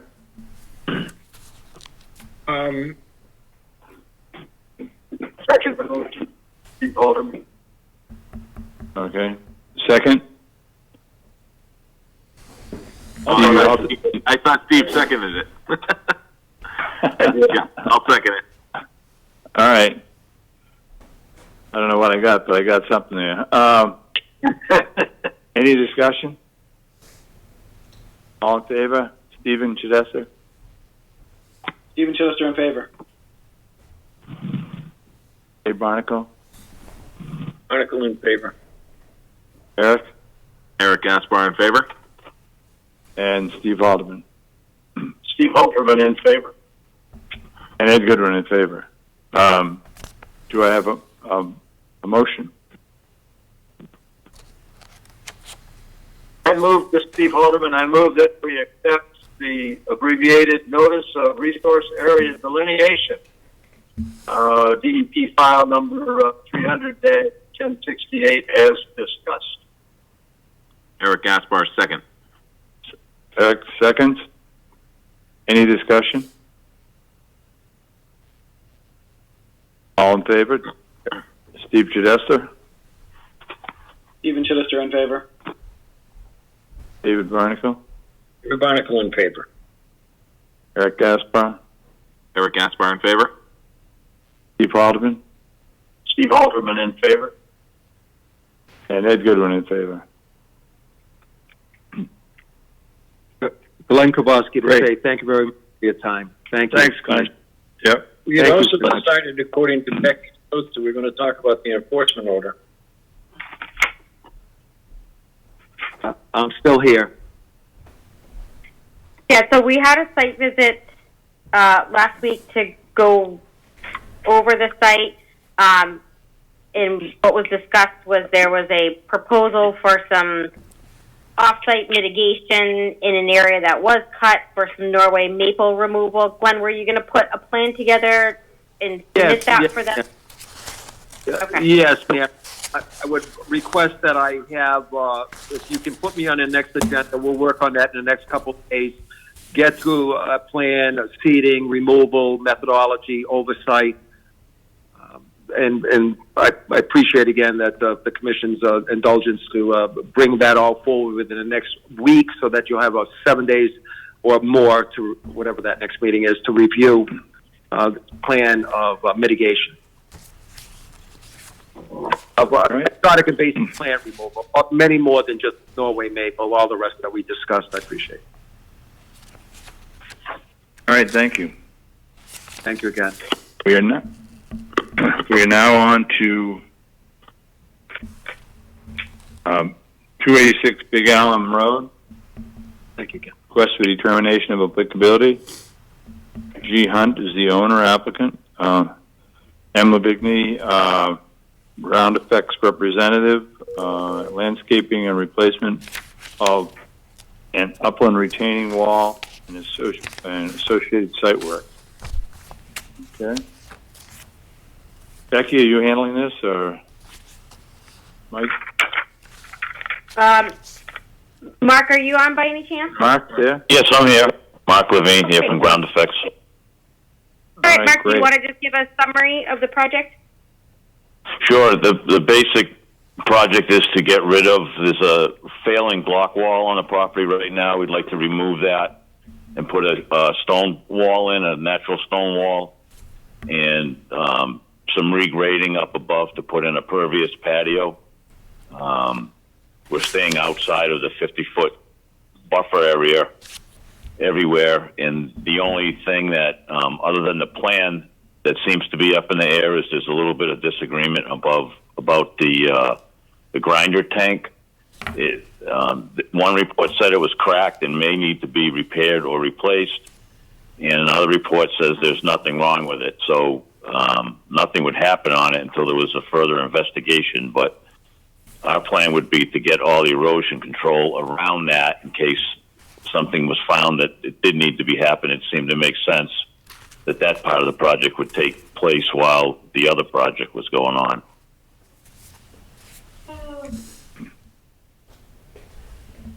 Okay. But don't you have to dig around and under the grinder tank to be able to see whether there is a fault line? I don't know the answer to that. I believe that maybe we could drain the tank and get a visual inspection of it. I'm a little bit in the dark on that until we speak to someone again and get a third opinion, I guess.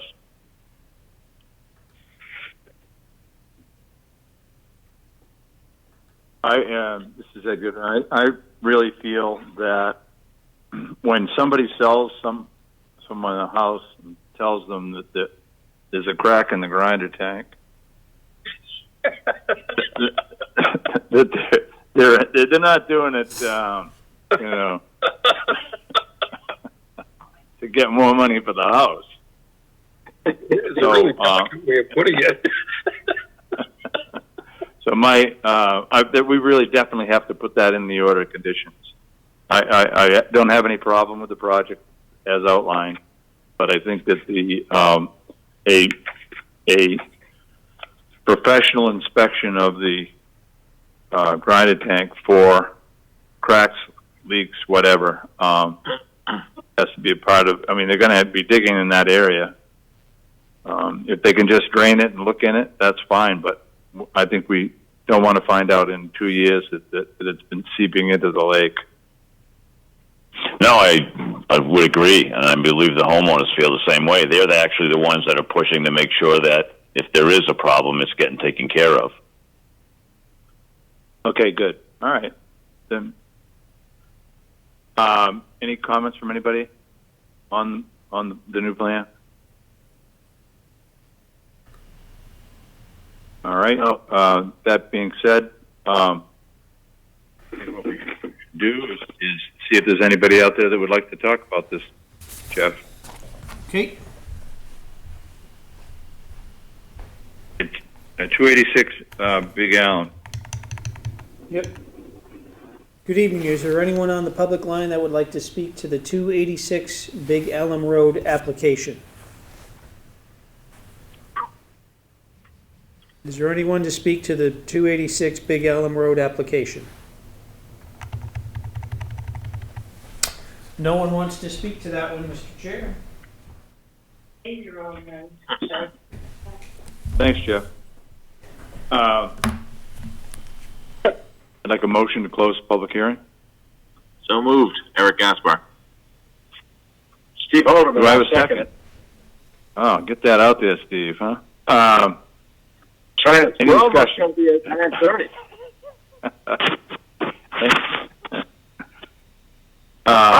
Seeing no discussion, all in favor? Closing the public hearing. Eric Gaspar in favor. David? Good, Michael in favor. Stephen? Stephen Chittister in favor. Steve? Steve Halderman in favor. And Ed in favor. Would someone like to make a motion? Can I make a recommendation for a motion? Yes. Yes. All right. So this is a determination. So it would be Okay. a positive B, a positive 5, and a negative 3 with conditions. Erosion controls during work, and then as you indicated, professional inspection of the tank, and then if it's deemed that work needs to be done to replace the tank, to then contact the conservation department to discuss a work scope and a plan for what would be needed to be done to replace that tank. Great. Great, and we'd like a certificate. Big Allen Road, that we agree with the indications that have just been given by the agent. Eric Gaspar, second. Discussion? I'd like to get a certificate of approval on that grinder pump from whomever inspects it. Becky, have them send us a copy.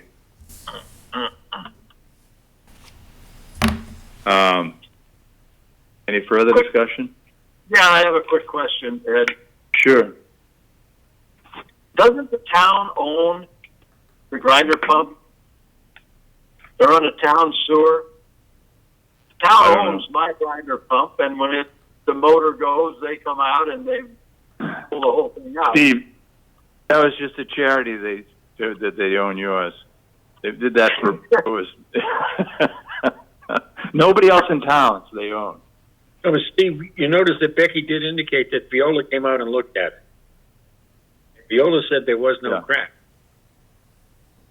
That's who represents the town with things like that. Okay. The only concern I have is that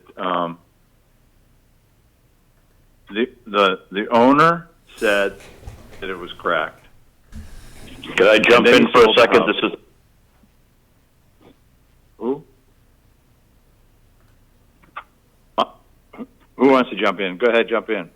This is Mark Levine again from Ground Effects. Yeah. Just to clarify what the information that I was given, that what I was told was the DPW came out, looked at it, said there was water in the tank, and they believed that it was cracked and water was coming into the tank.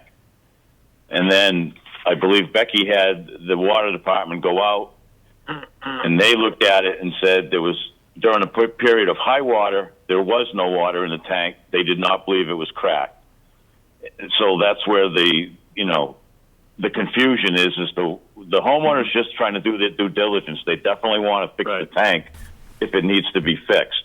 But I guess there's just been two opposite reports on what the state of the tank is.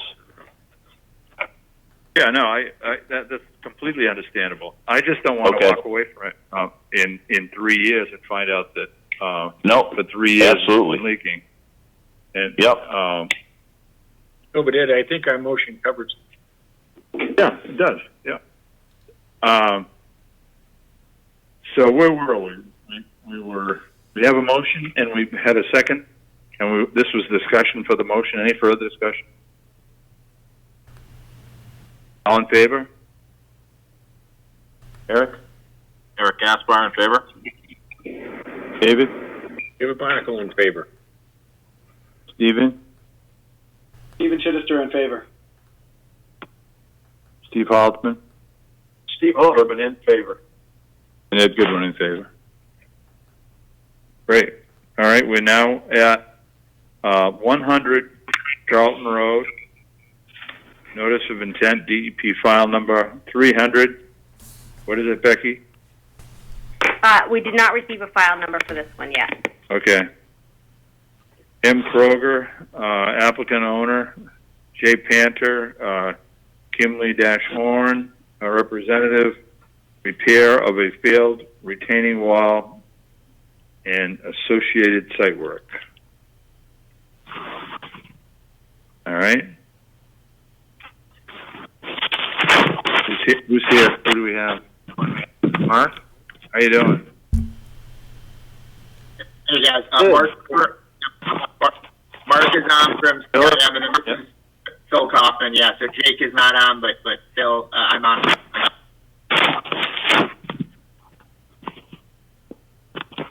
All right, Phil? Be the one that's gonna give the presentation here one more time, or?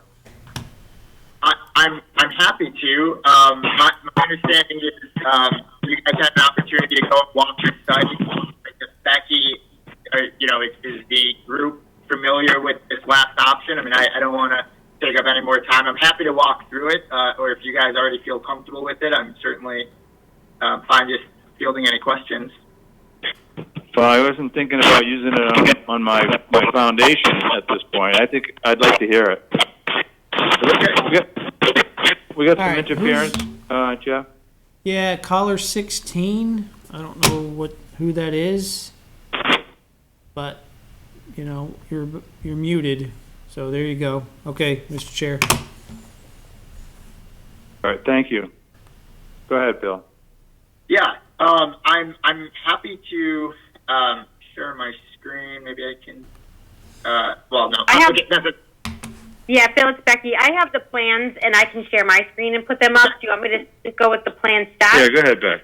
Yeah, go for it.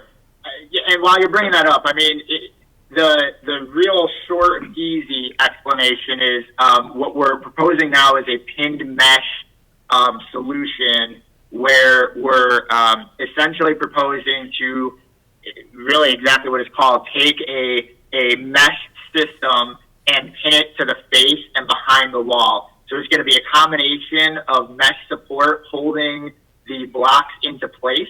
Right. So on the last time we joined the commission, we talked about solving the problem, and the problem is the blocks moving, the friction underneath and between them kind of smoothing out, and the blocks kind of falling, we're moving out of place.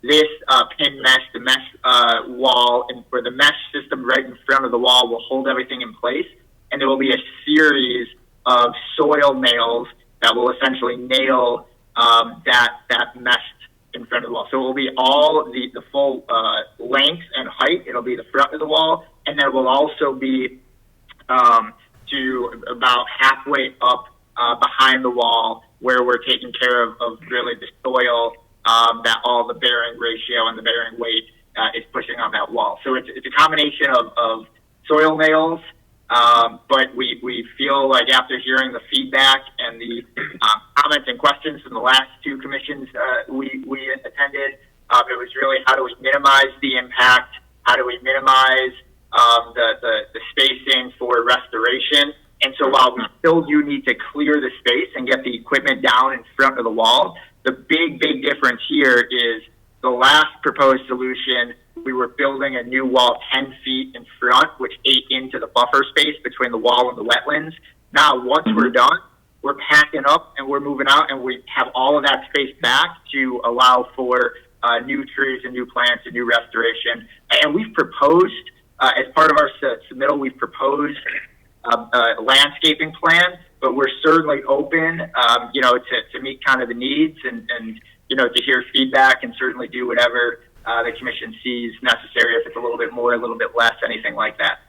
So that's kind of a summary in a nutshell of what we're proposing here. Okay. All right. Let's go around. David? I have no questions. I thought the submission was really good.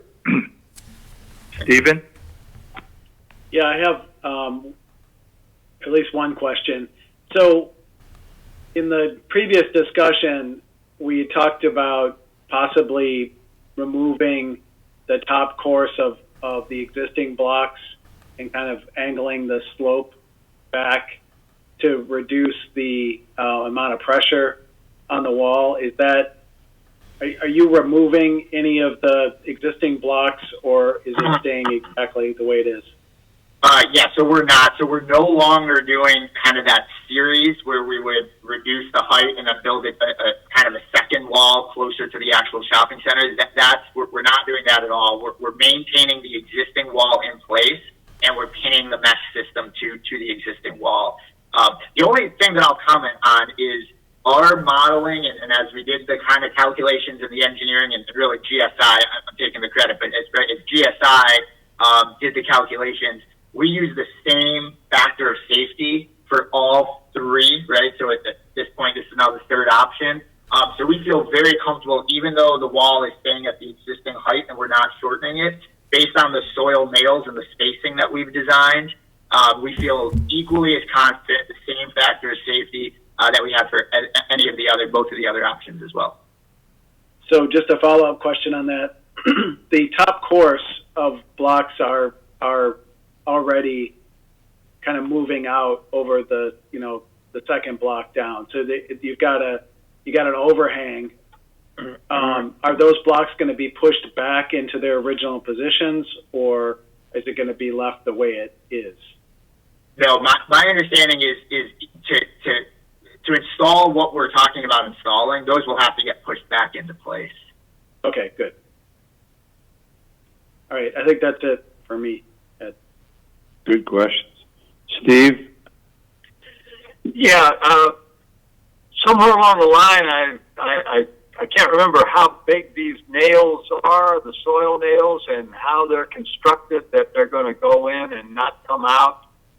And this is a multiple-part question. How are you going to pound those in? What kind of a machine and how much space are they going to take? Yeah, Becky, do you have the photo that we sent? Yeah, there's a description. Yeah, yep, yeah, and I provided that. Yeah, I can put it up here. Okay, there we go. So that, so that's the magic right there. That's how it's done. So you can see, from the beginning, we've been telling Becky that, that there will be some clearing. It's about 12 feet in front of the wall for all of the equipment, and you can see a really good example here where the equipment will come in. It'll be at the base of the wall. This is our super nailer here. But yeah, that's it. So we're minimizing the impact. We're trying to keep to just that small space in front of the wall. And then again, the big thing is all of that space will come back when we do our restoration. Yeah. Okay. All right. Well, thank you. And just to confirm, we're still just talking about the one mature tree that needs to come down. That's it. Good question. Becky, can you go back to our landscape plan? That should be shown. So there's, that shows anything in the way, but honestly, we're not really showing any of the really big trees on the bottom even being replaced. So all of the ones with the X's, which is really just some of the smaller ones, are coming out. We're not actually showing any of the real big ones being removed. Okay, thank you. All right. What is the material that the mesh is made of? Let me see if I have that here. So it's high strength galvanized wire mesh to stabilize the wall and back slope in place. There will be the soil nails will be installed through the face of the precast wall. Two rows of the super nails. One of the questions I was asked was the length. The soil nails are anticipated to be 20 to 40 feet long and spaced 6 feet horizontally and 5 feet vertically. So anyways, it's a high strength galvanized wire mesh is what it is.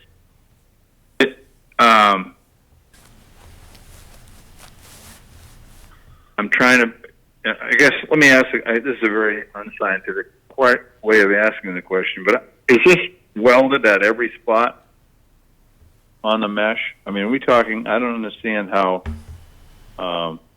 wire mesh is going to not have some flexibility. We can get that question clarified. I would want to talk to GSI about it, but my understanding, the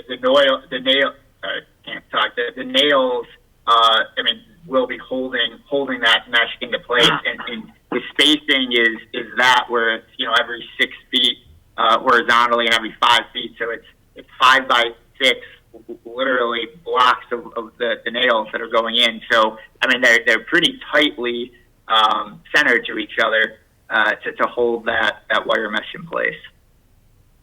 But you're not going to pour concrete over the wire mesh or anything. It's just going to go back to the way it was. That's right. That's right. So even behind it, it's not going to. Okay, I think it. If it works and lasts, it's a great solution. Yeah, even the photo that you shared, you guys can see that was from a real project. GSI, when Mark and I had the conversation with them, we have a high level of confidence. They have done this numerous times. And again, the calculations, the modeling, we feel really good about this solution. How old is the technology? How long? How old have they been doing it? How long? You know, that's a good question. I don't know. I mean, I could go to their website here real quick. But what I did tell them, when they sent the photo, I was like, wow, guys, that's a great photo. And they were like, yeah, we've only done this 100 times. And obviously it was kind of a joke, but I mean, the point is, I mean, they're best in class. I mean, GSI, I mean, this is what they do. They do this all over the country. I mean, they really are the stabilization pros. I'm sure they are. I just would like to know if you put 1 million sites in, that's fine. But I'd like at least one of them to be older than 10 years old. Yeah, sure. We can. I'll take some. I'll jot down the note to ask them. You know, how long and how many of these they've done, and kind of if there's some photos maybe that they have some older ones. Ask them for an example of failure. Because if they have no failure, that makes me as nervous as there's a lot of failures. So I mean, you know, it sounds like a great system, but that's an awful lot of weight to be being those blocks. Yeah. It's got to be heavy duty. It's got to be the mesh. Has got to be amazing. What, you don't think this chain link fence is going to hold that back, Ed? Jeez. Yeah. So I'm not sure if we shared. There's a photo that GSI had provided. We were kind of asking these same questions with them, and they had shared us a photo of one of these systems being installed, and it looks like it's kind of in like a mine, and you can see a guy hanging off, and the nail going in, the mesh installed. And Becky, I'm not sure again if we shared that with you. If not, I have it pulled up. You want me to share my screen? And I don't think I have that one. Okay, let me see if I can share here. Well, while you're looking for it, let me explain part of Ed's problem. He's accustomed to nails that are 4 inches long, and this is a nail that's 40 feet long. Right. There is a small difference. It's not the David. It's not the length of the nail. No, it's the mesh. It's two things, Mr. Chairman. It's the it would be nice to know the diameter of the mesh of the wire. Yeah.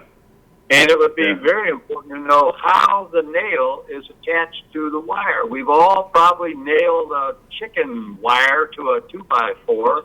Oh yeah. And kicked it, and it. That's a good question too. That is a good question. So the nails are grouted in, and then there is also a steel plate nut that goes over the nails and on top of the mesh. Now let me take it. I don't know, Becky. Can you make me a presenter, or? Jeff, can you make Mark a presenter, please? Sure. I'd like to see very thick wire but very thick material on that mesh. I don't want to be able to hit my tennis ball through it. You don't want to be able to bend it. But I like the idea of the steel plate and the nut bolted in. Yeah. I like that. All right, Mark, you should be presenter. There you go. Okay. I'm not sure if you can see this. So here's, obviously a much bigger side of a hill mountain that they're on.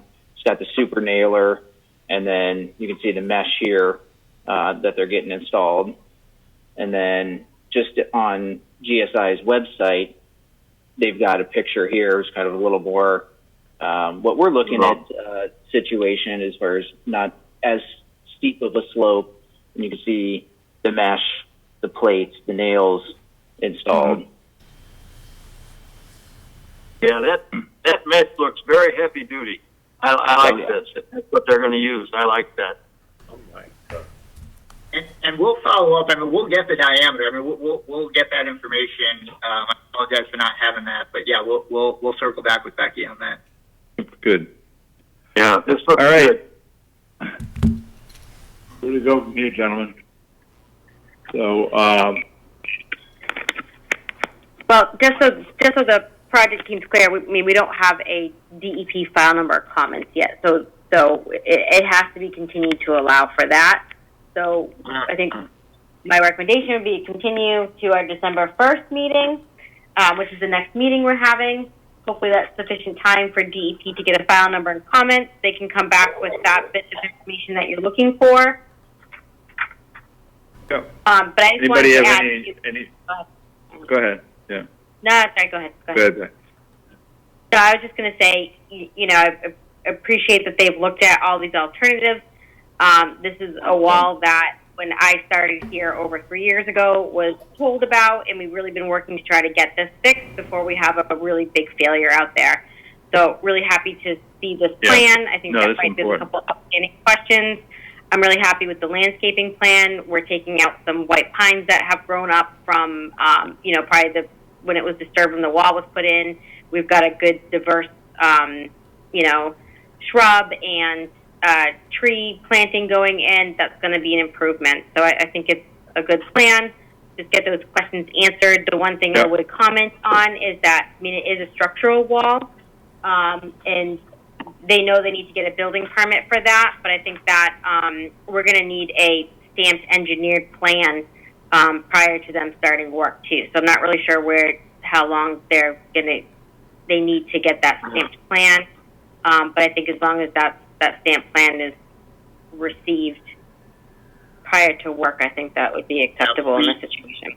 We got the stamp plans from GSI literally today. And so we've been holding off on the building permit submittal until we had that. So, I think we're actually submitting for building permit tomorrow now that we have the full sign and seal drawings. Just send me a copy of those stamp plans too, so then we have that final plan and date that we can reference. Okay. All right.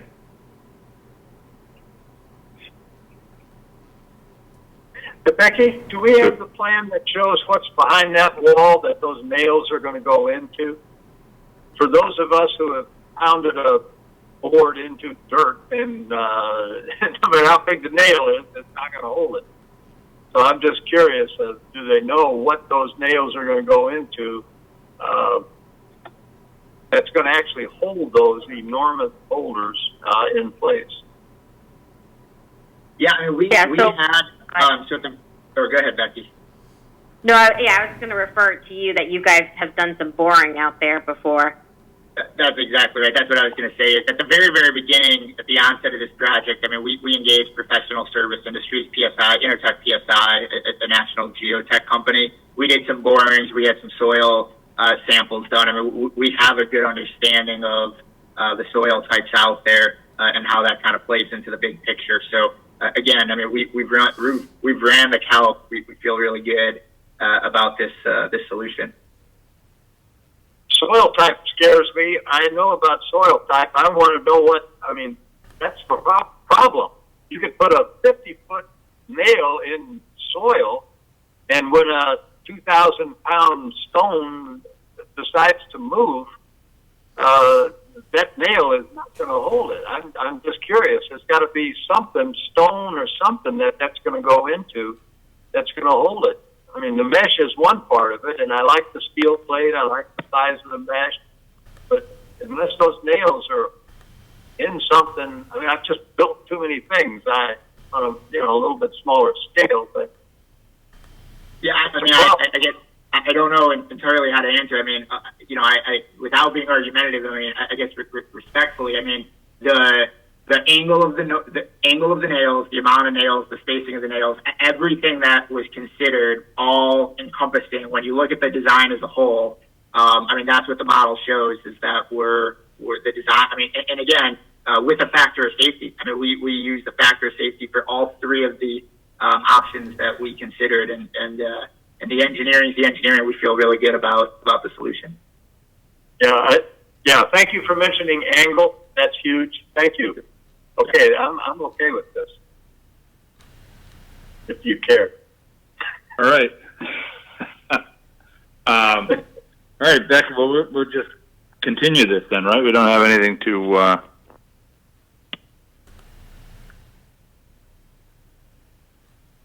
Becky. Sorry, I was on mute. As long as they're okay with a continuation, I would recommend we continue. Yeah, to December 1st, it would be 7 o'clock. Moving up.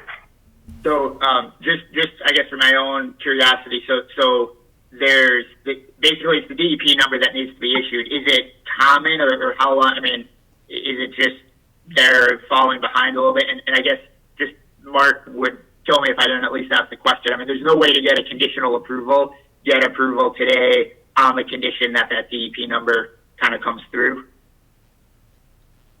Yeah, they have to wait for DEP comment and the file number. Are you looking for some kind of preliminary consensus from them that they would approve this?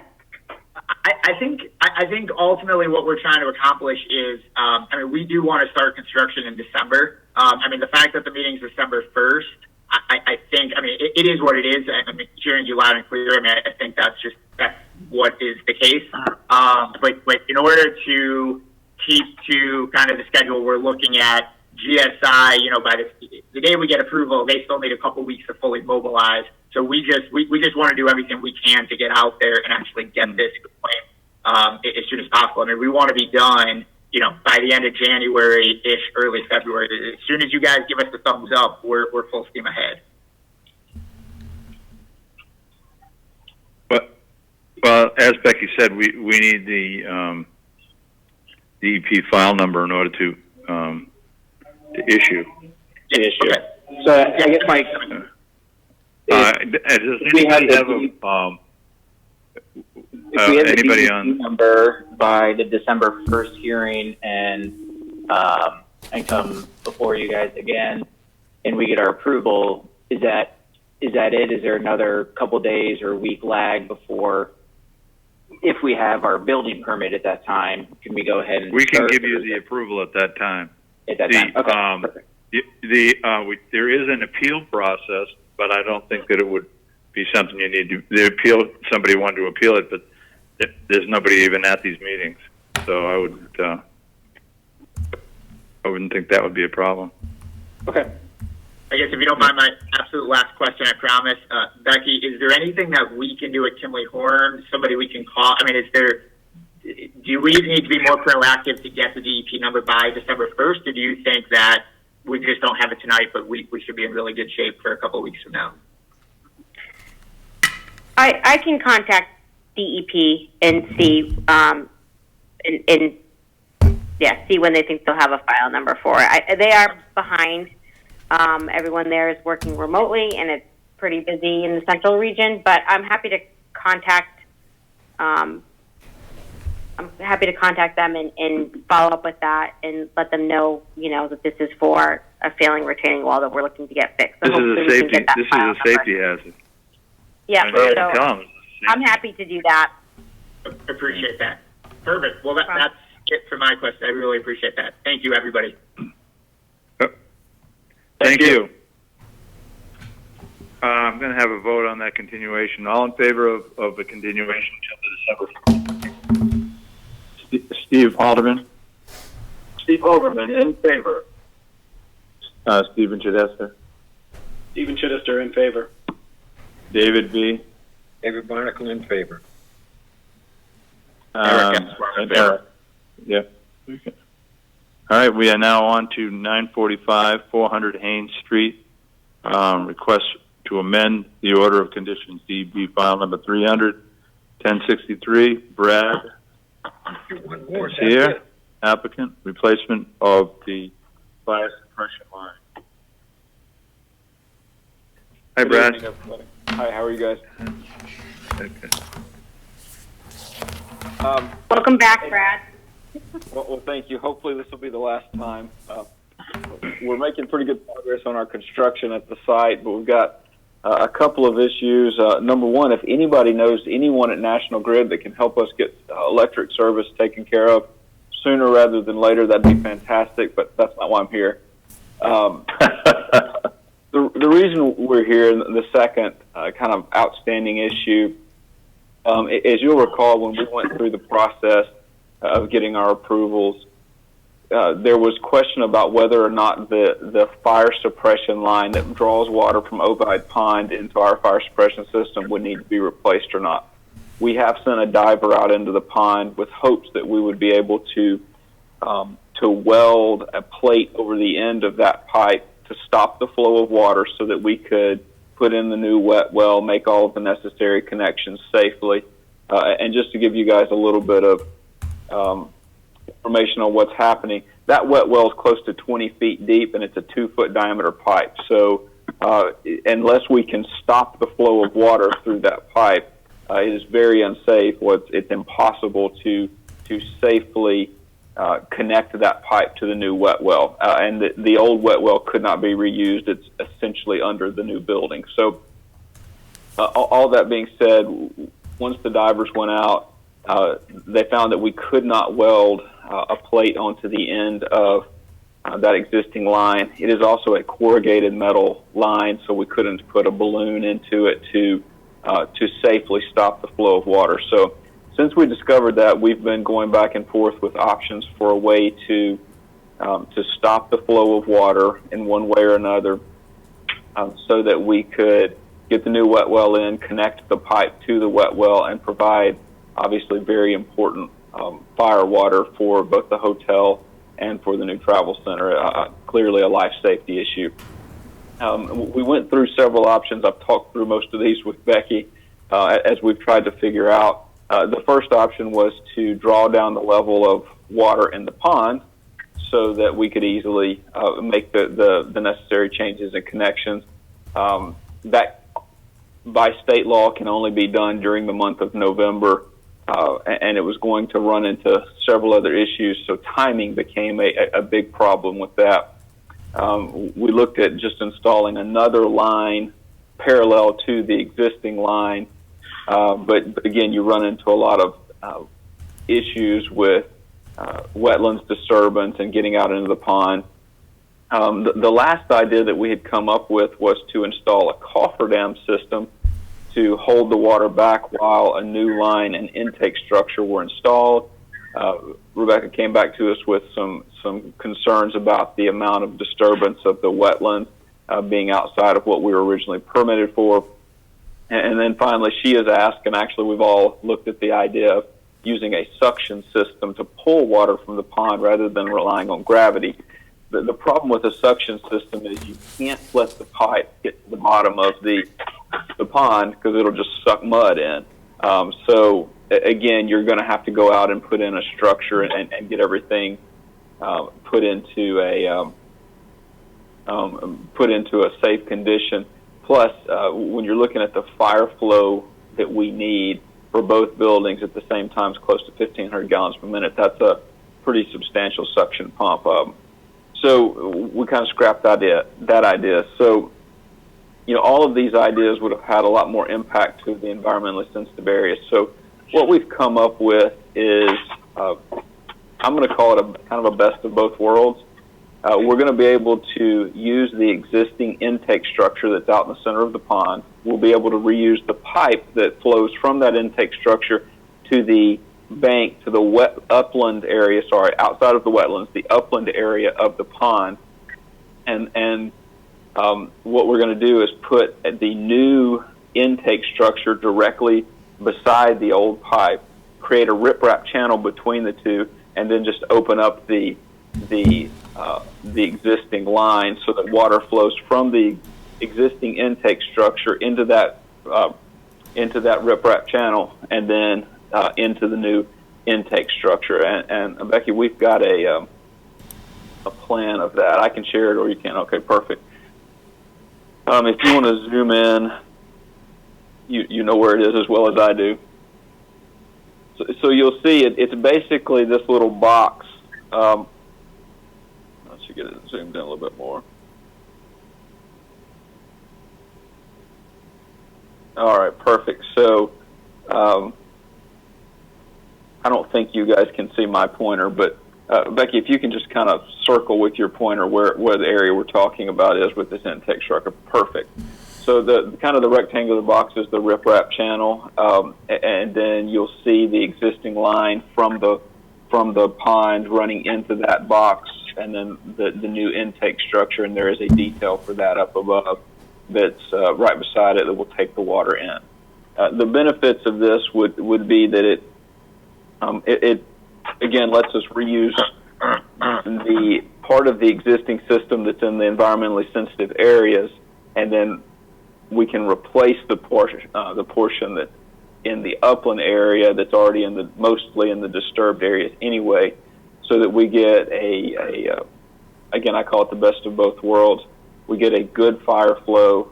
We can provide for life safety, but we're also protecting still within our permits the wetland areas. We have had Scott Morrison from Ecotech, our wetland scientist, review this. He has signed off on it, and this plan that you're looking at was done by Alan Roscoe, our civil engineer. So we've had our professionals take a look at this, and they've all agreed that this is a kind of a best case scenario. Well, best case being we wouldn't have to do anything, but maybe the second best case scenario that will allow us to accomplish what needs to be done from a life safety standpoint, but again, protect the environmental sensitive areas.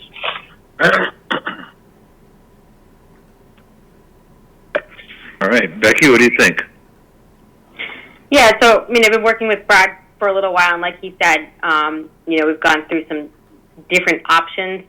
I think that this is the least impactful option, and it's most consistent with what we've permitted for alteration in this area. So I think this is a good solution. It's unfortunate that this issue came up that they weren't aware of, but it did come up, and they do have to have the fire suppression system. So I think this is the best option that's been discussed, and I think that, I would recommend approval of it. I would recommend also that, while this work is being done, that the wetland scientist is on site so they can oversee the work and, whatever restoration needs to be done as part of that project.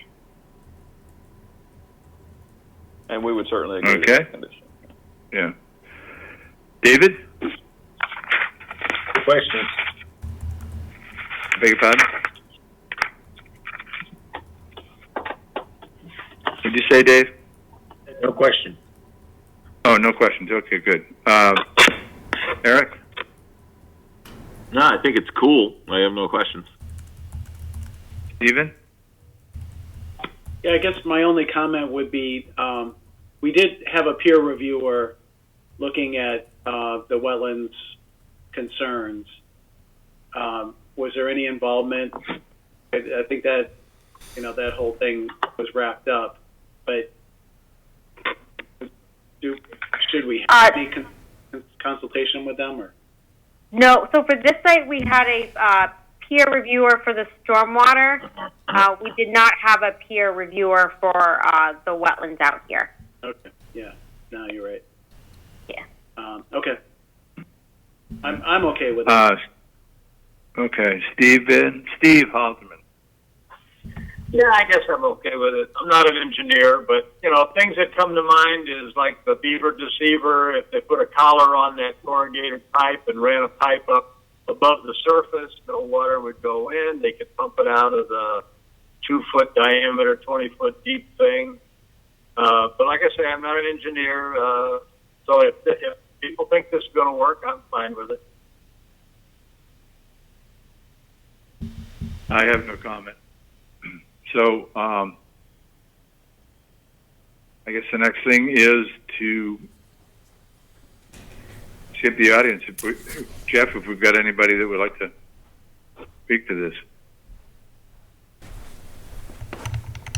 You may not have to. It's not necessarily a public hearing. Yeah, it's a public hearing. It's a public hearing. Hey, I walked all the way over here. I might as well ask, right? Is there anyone on the public line that would like to speak to the 400 Haines Street application for the replacement of a fire suppression system? There's no one on the line, Mr. Chair, for that application. Thanks, Jeff. Nope. Excellent. Someone like to make a motion to close the public hearing? So moved. Okay. And did I get a second on that? Second, Aaron got a little scratchy. Okay, David. So we got Steve Alderman, David Barnacle. Any discussion? All in favor? Stephen Chidester? Stephen Chidester in favor. David Barnacle? Barnacle in favor. Eric? Eric Gaspar in favor. And Steve Halderman? Steve Halderman in favor. And Ed Goodwin in favor. Well, gentlemen, thank you very much, and Becky, thank you very much. We just closed it. Brad, we just closed the public hearing.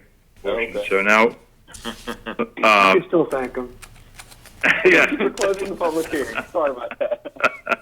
Yeah. Can I have